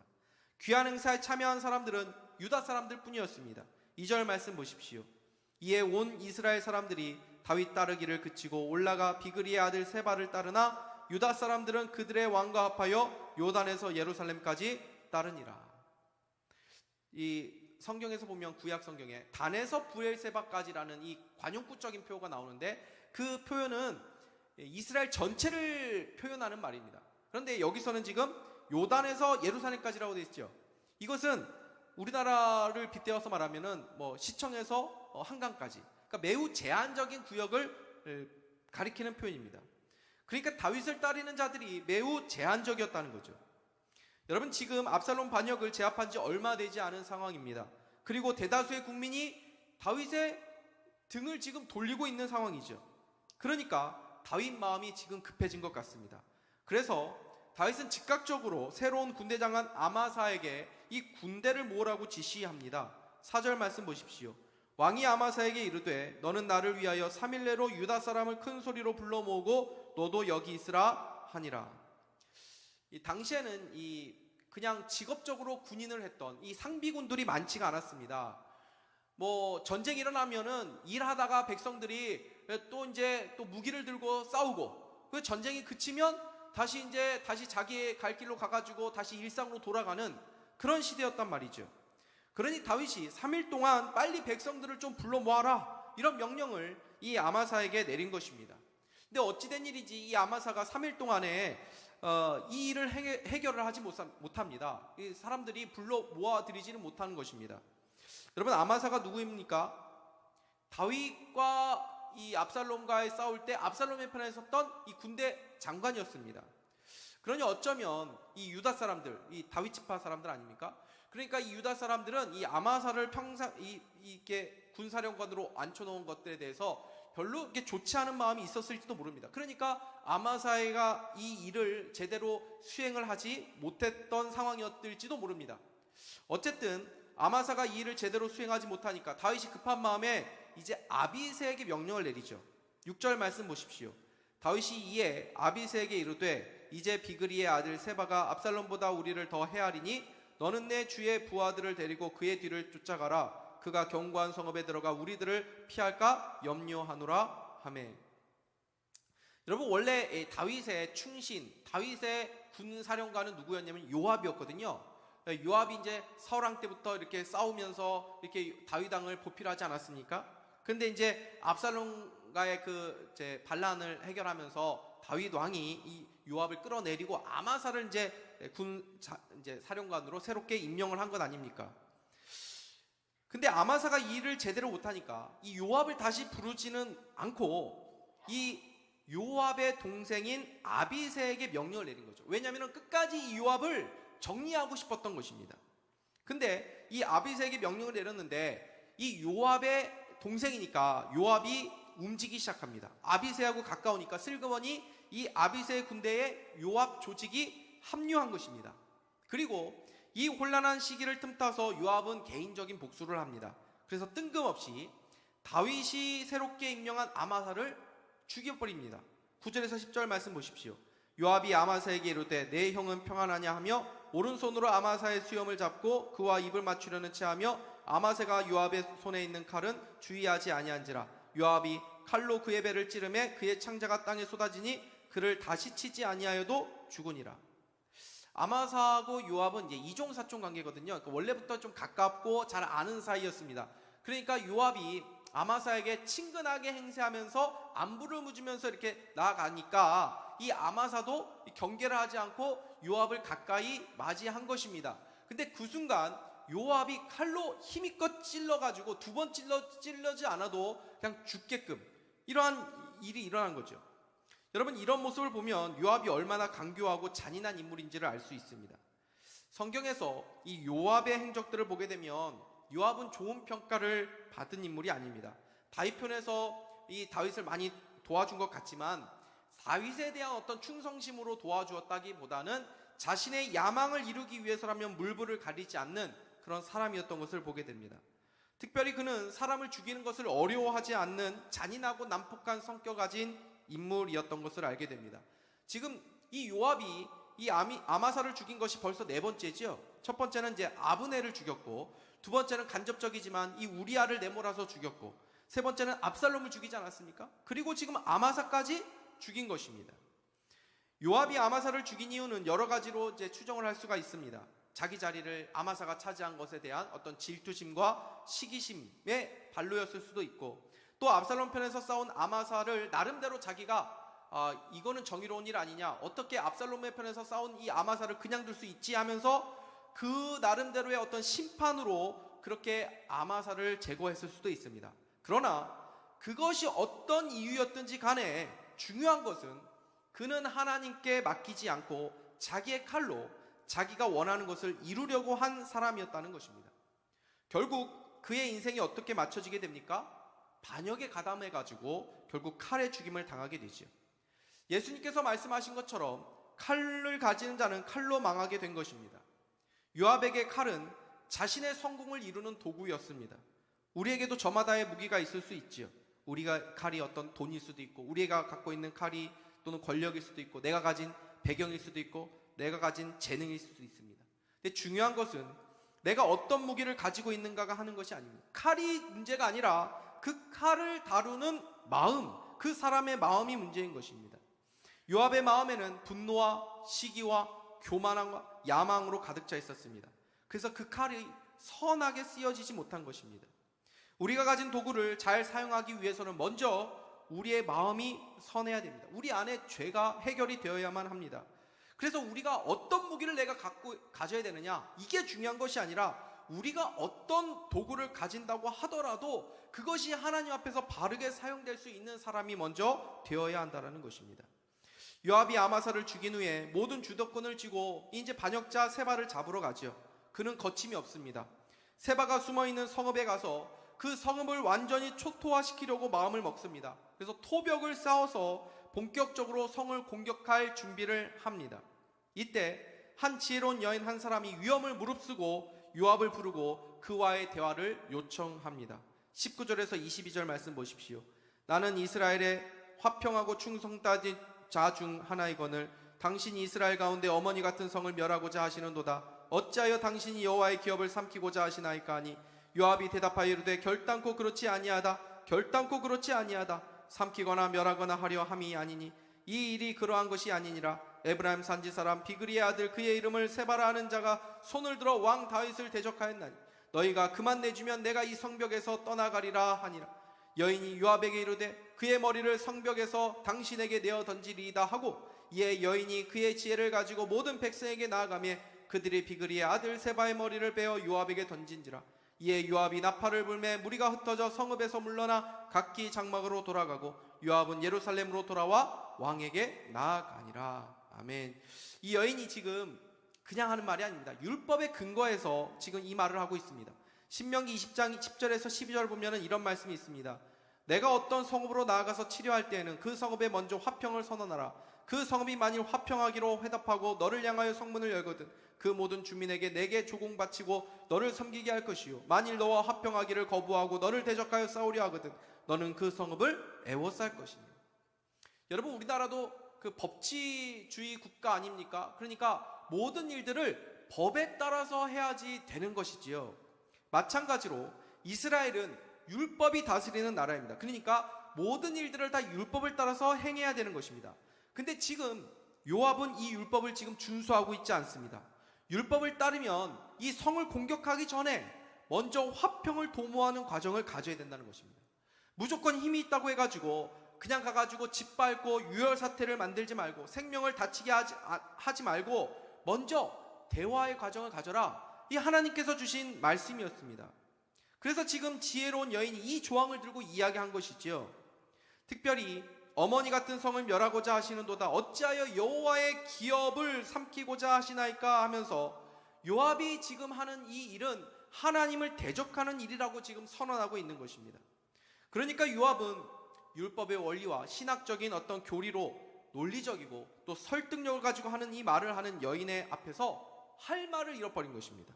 그러니까 거침없던 요압도 멈칫하게 되는 것이죠. 20절 말씀 보십시오. 요압이 대답하여 이르되 결단코 그렇지 아니하다. 결단코 그렇지 아니하다. 삼키거나 멸하려거나 하려 함이 아니니. 그러면서 이제 세바만 내어주면 조용히 물러가겠다고 말을 합니다. 이때 지혜로운 여인이 이 성에 있는 이 백성들에게 또 잘 얘기를 해가지고 이 세바를 죽이게 하고 그 머리를 내어주게 합니다. 그러자 요압의 군대가 돌아가게 되지요. 지혜로운 여인으로 인해서 다윗도 유익을 얻고 수많은 사람들은 인명피해도 당하지 않게 된 것입니다. 만약에 요압이 힘으로 그냥 밀어붙여가지고 그 성을 초토화시켰다면 뭐 세바의 반란은 잠재울 수 있었겠지만 국민들에 대한 여론은 또 좋지 않았을 수 있는 것 아닙니까? 그러니 다윗에게도 또 이 성의 사람들에게도 모두에게 이 지혜로운 여인으로 인해서 유익이 돌아가는 그러한 결과가 있게 된 것입니다. 이 지혜로운 여인은 화평의 도구가 되었습니다. 저는 이 지혜로운 여인을 보면서 아비가일이 생각이 나더라고요. 다윗이 선하게 되어 있지만 이 다윗을 조롱했던 아비가일의 남편인 나발로 인해서 다윗이 분노해가지고 너희들은 칼을 차라 하면서 군대를 이끌고 나발의 집을 멸하기 위해서 군대를 데리고 가는데 중간에서 아비가일이 나타나서 다윗의 마음을 잠재우며 다윗이 악을 저지르지 않도록 만들고 자기 집안에서도 큰 피해가 일어나지 않게 한 인물이 바로 아비가일 아닙니까? 성경은 이 지혜를 매우 강조합니다. 잠언 14장 1절 말씀 보십시오. 우리 같이 한번 읽어보도록 하겠습니다. 지혜로운 여인은 자기 집을 세우되 미련한 여인은 자기 손으로 그것을 허무니라. 요압은 막강한 군대를 가지고 있었습니다. 그는 그 힘으로 성도 무너뜨릴 수 있다고 생각했습니다. 그러나 지혜로운 여인은 요압에 비해 아무것도 가지고 있지 않았지만 군대를 가지고 있는 요압보다 더 큰 일을 했죠. 군대를 가지고 있는 요압은 분란과 전쟁을 일으키기만 했지만 이 여인은 군대도 할 수 없는 일을 이루어냅니다. 힘으로 한 것이 아니라 지혜를 가지고 그런 놀라운 일을 행한 것입니다. 여러분, 세상 보십시오. 세상은 누가 더 큰 힘을 가져나 이 싸움하고 있지 않습니까? 그래서 큰 힘을 가지면 상대를 굴복시키려고만 합니다. 힘을 동원해서 내 뜻을 이루려고 하고 내 주변 사람들을 움직이려고만 합니다. 내 남편, 내 아내, 내 자녀를 내가 원하는 방식으로 이끌어 가려고만 합니다. 그러나 성도는 힘을 추구하는 자들이 아니라 지혜를 가지고 있는 사람들입니다. 잠언은 우리에게 지혜가 무엇인지를 말씀해 주죠. 잠언 9장 10절 말씀을 우리 같이 한번 읽어보도록 하겠습니다. 시작. 여호와를 경외하는 것이 지혜의 근본이요 거룩하신 자를 아는 것이 명철이니라. 아멘. 여러분, 최고의 지혜자가 누구라고 말씀합니까? 하나님께서 우리를 구원하시기 위하여 이 땅에 보내신 자 예수 그리스도를 영접한, 예수 그리스도를 아는 자들, 그분을 경외하며 그분을 섬기는 자들이 최고의 지혜자들이라고 말씀합니다. 주님께 우리의 삶을 내어 맡기고 그분의 뜻에 순종하며 그분의 인도하심을 따라 살아가는 삶이 지혜자의 삶인 줄 믿으시기를 바랍니다. 요란하고 소동하는 이 세상에서 필요한 것이 무엇입니까? 힘이 아니죠. 힘은 더 큰 힘을 불러올 뿐입니다. 지혜입니다. 우리가 이 시절에서 지혜자를 찾고 있는 것 아닙니까? 지혜자가 화평의 도구가 되는 것입니다. 우리 모두 화평을 도모하는 지혜자가 될 수 있기를 주님의 이름으로 축복합니다. 오늘 우리는 다윗에 대해 또 다른 반란이 일어나는 모습을 보게 됩니다. 압살롬의 반역을 잠재웠다고 해서 다윗의 앞길이 꽃길만 있었던 것이 아닙니다. 여전히 다윗을 대적하는 무리들이 건재했었습니다. 다윗이 세바의 반란을 잠재우기 위해서 자신의 부하에게 명령을 내렸지만 부하들이 다윗의 왕의 뜻대로 움직여주지 않지요. 다윗이 컨트롤할 수 없는 이 요압을 정리하려고 했었는데 그것도 다윗 뜻대로 되지 않았습니다. 결국 세바의 반란을 잠재운 이 요압이 다시 다윗의 군대 장관으로 올라가게 되는 것을 보게 됩니다. 다윗이 아무리 왕이라고 해도 자기 마음대로 모든 것을 할 수 없는 것을 보게 됩니다. 여러분, 이것이 바로 우리들의 현실 아닙니까? 우리들의 인생이 우리 뜻대로 됩니까? 문제가 해결되었다고 해서 그 다음부터 꽃길만 걷는 인생을 살게 됩니까? 다윗에 대한 하나님의 은혜가 있었죠. 그러나 그 은혜의 삶 속에도 여전히 어렵고 고통스럽고 혼란된 일들이 계속되어지고 있었다는 것입니다. 성경을 보십시오. 하나님께서 우상 숭배하는 그 삶 속에 아브라함을 부르셨습니다. 그에게 나라를 이루게 하고 많은 후손을 주시겠다는 놀라운 약속을 주셨습니다. 그런데 그 약속을 받은 그 아브라함의 삶이 어땠습니까? 갈 바를 알지 못하는 떠돌이의 삶을 계속 살게 됩니다. 약속의 아들은 너무 늦게 태어났고 그 가정에도 늘 분란과 이 갈등이 있었습니다. 심지어 목숨을 부지하기 위해서 자기의 아내를 누이라고 속인 일도 2번이나 있었습니다. 그것이 하나님의 약속을 받은 하나님이 함께 하시는 인생이라고 하는 사람의 현실의 삶이었다는 것입니다. 모세를 보십시오. 하나님을 직접 본 자였죠. 하나님의 영광을 그만큼 본 사람이 누가 있었습니까? 그는 놀라운 하나님의 계시를 받은 인물이었습니다. 지금도 모세는 가장 위대한 이스라엘의 선지자로 여기지 않습니까? 그런데 그의 현실이 어떠했습니까? 이스라엘 모든 백성이 다 모세를 좋아했습니까? 아닙니다. 수시로 모세에게 대들고 모세를 반역하려고 하고 심지어 모세에게 돌로 쳐서 죽이려고 하는 그런 모습들이 있었지요. 마지막에 이 모세는 가나안에 들어가지도 못합니다. 예수님이 이 땅에 아기 예수로 오셨습니다. 그런데 예수님이 살아가신 현실은 어떠했습니까? 여전히 로마 제국이 이스라엘을 점령하고 있었고 부패한 종교인들이 여전히 백성들의 고요를 먹으며 고통스러운 현실을 살아가고 있는 상황이었습니다. 예수님이 오셨다고 해서 뭐 놀라운 변화가 있었습니까? 예수님께 함께 살아간 요셉과 마리아를 보십시오. 마리아에게 은혜를 받은 자여 두려워하지 말라. 천사가 나타났습니다. 은혜를 받았다. 여러분, 은혜를 받았다고 하면은 여러분 뭘 생각합니까? 아, 나에게 좋은 일이 있구나. 내가 은혜를 받았어? 아, 나도 은혜 받고 싶네. 하십니까? 은혜를 받은 자여라고 말했지만 그 은혜 받은 자의 마리아의 삶이 어떻습니까? 예수 그리스도를 잉태한 것으로 인해서 사람들에게 돌을 맞을 뻔한 그런 위기를 겪게 되지 않습니까? 그가 그 아기 예수를 데리고 피난길을 가지 않습니까? 그의 가족들이 평안했습니까? 가난과 궁핍한 삶에서 벗어났습니까? 아닙니다. 그 현실은 그대로였습니다. 여러분, 우리의 현실은 어떠합니까? 주일이 지나면 월요일이 오죠. 주일에는 얼마나 좋습니까? 예배 드리고 말씀 드리면 막 힘을 얻는다고 말씀합니다. 위로가 되고 세상 염려와 근심이 사라지는 것 같다고 말씀합니다. 그런데 그 순간은 잠시죠. 현실로 돌아오면 우리의 근심과 걱정 사라진 것 같은데 다시 찾아오는 것을 경험하지 않습니까? 예배 드릴 때 뭔가 막 변화가 있을 것 같은데 내 직장, 내 가정에 다시 돌아오면 그 현실은 변함이 없는 현실입니다. 여전히 힘들고 어렵고 변함없는 그 현실을 보게 되죠. 그러면서 우리는 실망감이 들기도 하고 하나님의 약속의 말씀이 공허하게 느껴지기도 하는 것입니다. 그것이 우리의 현실입니다. 오늘 본문은 우리에게 이 현실을 보여주는 것입니다.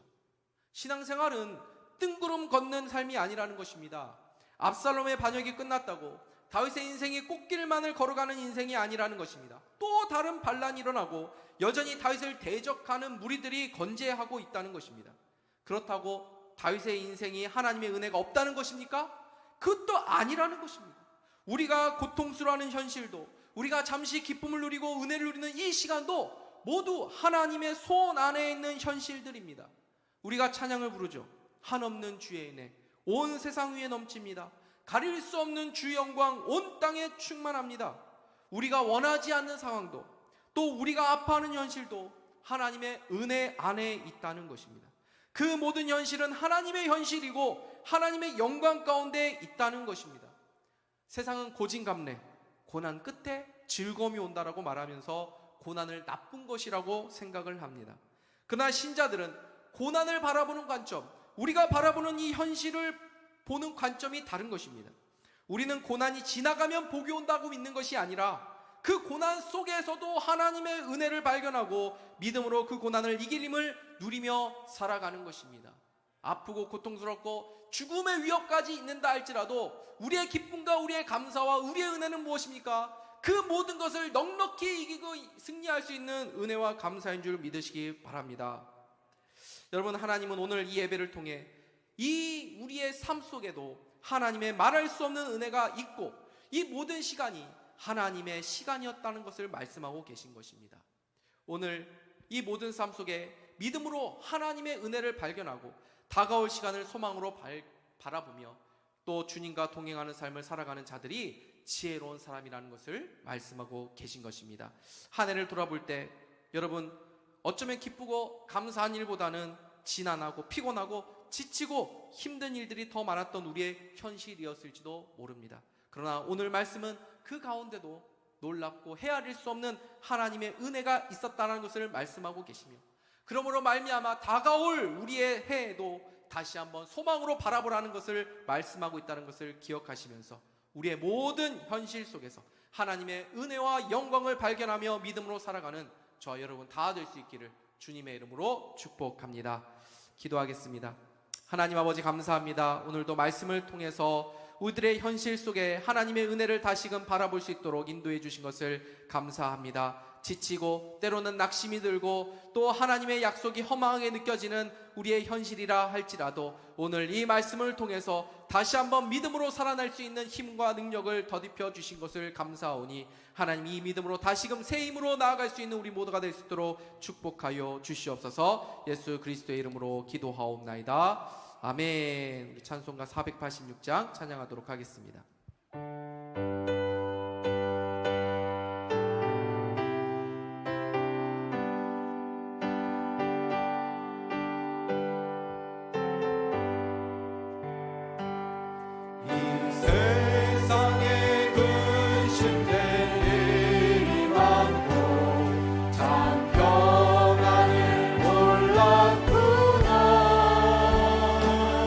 내 주 예수 나로라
기도하면서 봉헌하도록 하겠습니다.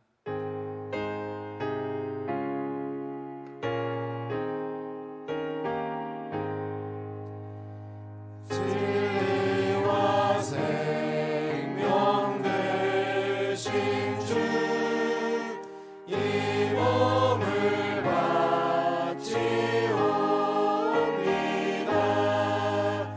믿음과 소망 사랑에 한마음 되게 하소서.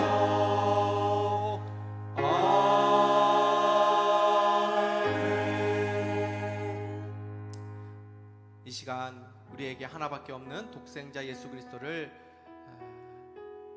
기쁨으로 내어주신 우리 하나님 아버지 앞에, 하나님 우리도 주님을 사랑합니다, 우리의 모든 것이 주님의 것입니다 고백하면서 하나님 이 시간 10분의 1 기타임을 드렸습니다. 하나님 우리의 헌신과 이 예물을 기쁘게 받아주시고 하나님 우리의 남은 삶 하나님 앞에 즐거이 드릴 수 있는 우리의 삶이 되게 해달라고 다시 한번 하나님 앞에 기쁨으로 헌신하는 그러한 귀한 다짐과 자리가 되었으면 좋겠습니다.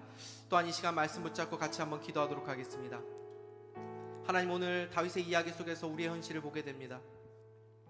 하나님의 손 안에 있는 인생이었지만 그의 삶에는 하나님의 은혜가 함께하였고 그의 삶에는 그치지 않는 고난과 어려움이 있었지만 또한 하나님이 함께하시는 인생이었음을 보게 됩니다.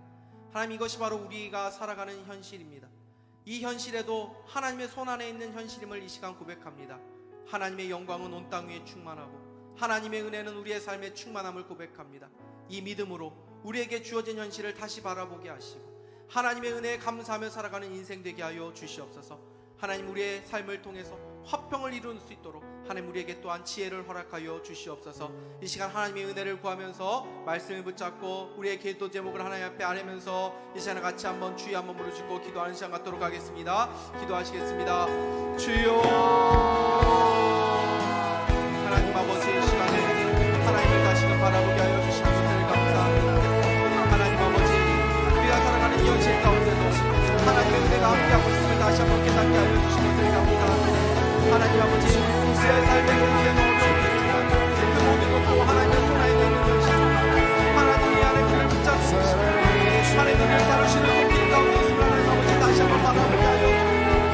하나님 아버지 시간에 현실을 위해서 낙심하고 절망하고 고통 가운데 슬픔 가운데 있는 아버지 하나님 하나님 위로하여 주시옵소서. 좋은 마음을 다시 한번 듣게 하여 주시옵소서. 믿음으로 하나님 아버지 우리의 삶에서 일하시는 하나님의 은혜를 감사하고 하나님의 손길을 바라볼 수 있는 이 시간 되도록 도와주시옵소서. 주님 이 시간에도 우리에게 하나님 아버지 믿음으로 삼아주시옵소서. 우리의 영혼을 열게 하여 주셔서 우리의 삶 가운데 함께하시는 하나님의 은혜를 바라볼 수 있는 하나님 아버지 그런 은혜가 있게 하여 주시옵소서. 감사와 소망으로 다시금 나아가시는 하나님 도와주시옵소서. 이 시간에 우리의 자녀들과 우리의 가족을 붙잡아주시고 이 나라의 기쁨을 하나님께서 기억하여 주시기를 원합니다. 하나님 아버지 우리가 화평을 이루는 지혜자가 되기를 원합니다. 하나님의 구원을 경험하게 하는 하나님 하나님 아버지 슬픈 자 아파하는 자들을 위로하는 위로자가 되게 하여 주옵소서. 하나님의 지혜를 우리에게 허락하여 주셔서 하나님 땅 가운데 평화의 도발을 얻도록 화평케 하는 하나님의 아들로 살아가는 인도하여 주시옵소서.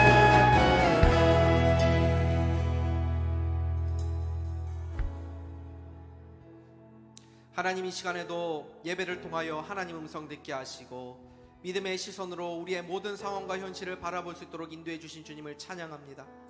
우리의 현실은 여전히 고달프고 지치고 또는 여리고성처럼 견고해서 도무지 무너지지 않을 것 같은 현실을 보게 됩니다. 그래서 때로 실망스럽고 좌절하게 되기도 하고 하나님을 믿는 신앙이 허망하게 느껴질 때도 있습니다. 그러나 다윗의 이야기 속에 오늘 우리는 우리의 현실을 보게 됩니다. 다윗의 삶에도 여전히 계속되는 어려움이 있었지만 그 모든 것이 하나님의 손 안에 있는 현실이고 하나님의 이야기가 있음을 깨닫게 됩니다. 하나님 이 믿음으로 우리의 현실을 보게 하여 주시옵소서. 하나님의 은혜를 보게 하여 주시옵소서. 이 현실 속에 여전히 우리를 다루시는 하나님의 영광스러운 손길이 있음을 보게 하여 주시옵소서. 그래서 어떤 순간에도 낙심하지 않고 끝까지 하나님을 기다리고 하나님을 끝까지 신뢰하며 바라보는 믿음의 종들 되게 하여 주시옵소서. 하나님, 요란하고 소란한 이 시대 속에서 힘 있는 자들이 해결할 수 없고 오히려 더 깊은 갈등과 반목을 일으키는 것을 보게 됩니다. 이 시대에 필요한 것은 힘이 아니고 지혜의 힘을 깨닫습니다. 우리의 삶의 화평을 이루는 지혜자가 되도록 인도하여 주시옵소서. 이 시간에도 하나님의 구원을 간절히 기다리는 성도들이 있습니다. 건강을 회복하기 원하는 자들에게 회복의 은혜를 베풀어 주시옵소서.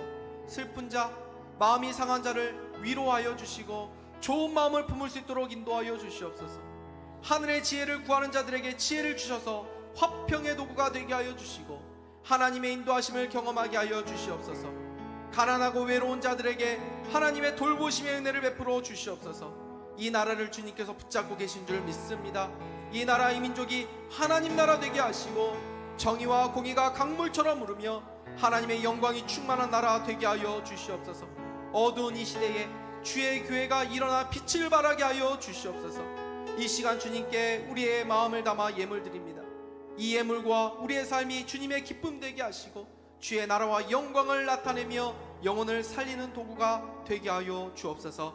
한 주간도 성육신으로 이 땅에 오신 주님의 마음을 품고 하나님의 거룩과 뜻을 이루는 저희들이 되게 하여 주시옵소서. 모든 영광과 감사를 우리 구주 예수 그리스도께 올려드리며 우리 구주 예수 그리스도의 이름으로 기도하옵나이다. 아멘. 내게로부터 눈을 들어 주를 보기 시작할 때 주의 일을 보겠네. 내 작은 마음 돌이키사 내 작은 마음 하늘의 꿈꾸게 하네. 하늘의 꿈꾸게 주님을 볼 때 주님을 볼 때 모든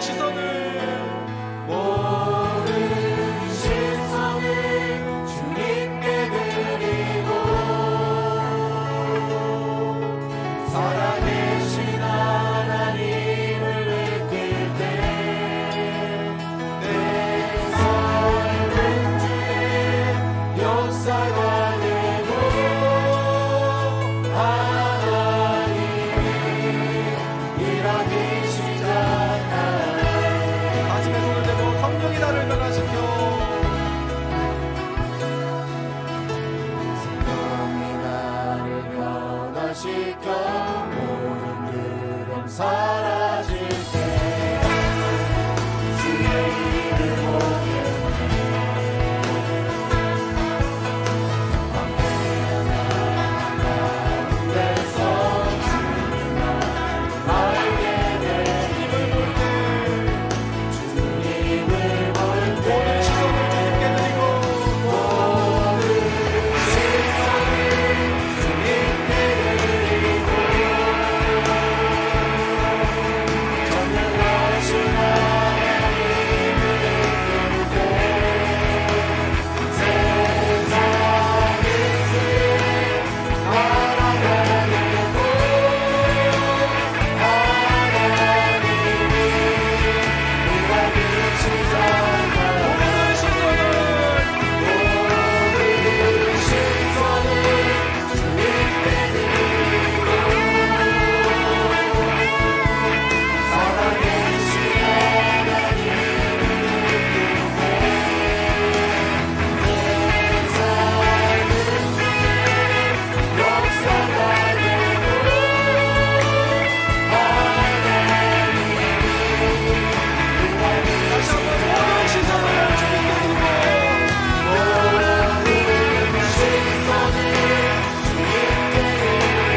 이제는 우리 구주 예수 그리스도의 신실하신 은혜와 하나님 아버지의 말로 닿을 수 없는 사랑하심과 성령의 감화 감동 교통 충만 역사 위로하심이 우리를 때로 힘들게 하고 지치게 하고 또 고된 현실이지만 그 안에도 하나님의 은혜가 함께하고 있으며 하나님의 영광이 충만하다는 이 믿음의 시선을 가지고 다시 한번 우리의 현실 가운데 믿음으로 담대하게 살아가리라, 하나님께 우리의 시선을 두며 승리하리라 다짐하며 돌아가는 주의 모든 성도들 머리머리 위에 저들의 가정과 생업과 유신고 차용고 배양유치원 아주대학과 이 나라 이 민족 위에 이제로부터 영원토록 함께 계시기를 간절히 축원하옵나이다.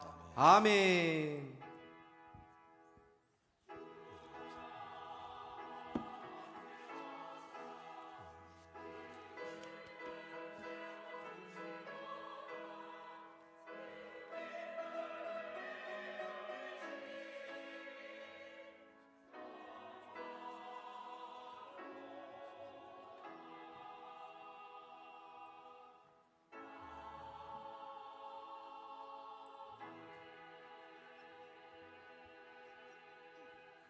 예배를 마쳤습니다. 성탄절에 뵙겠습니다. 전사들의 노래가 하늘에서 울리네. 모든 소리 높여서 주의 나신 전하세. 모든 나무잎 노래 상과들이 노래해. 아름다운 노래가 온 세상에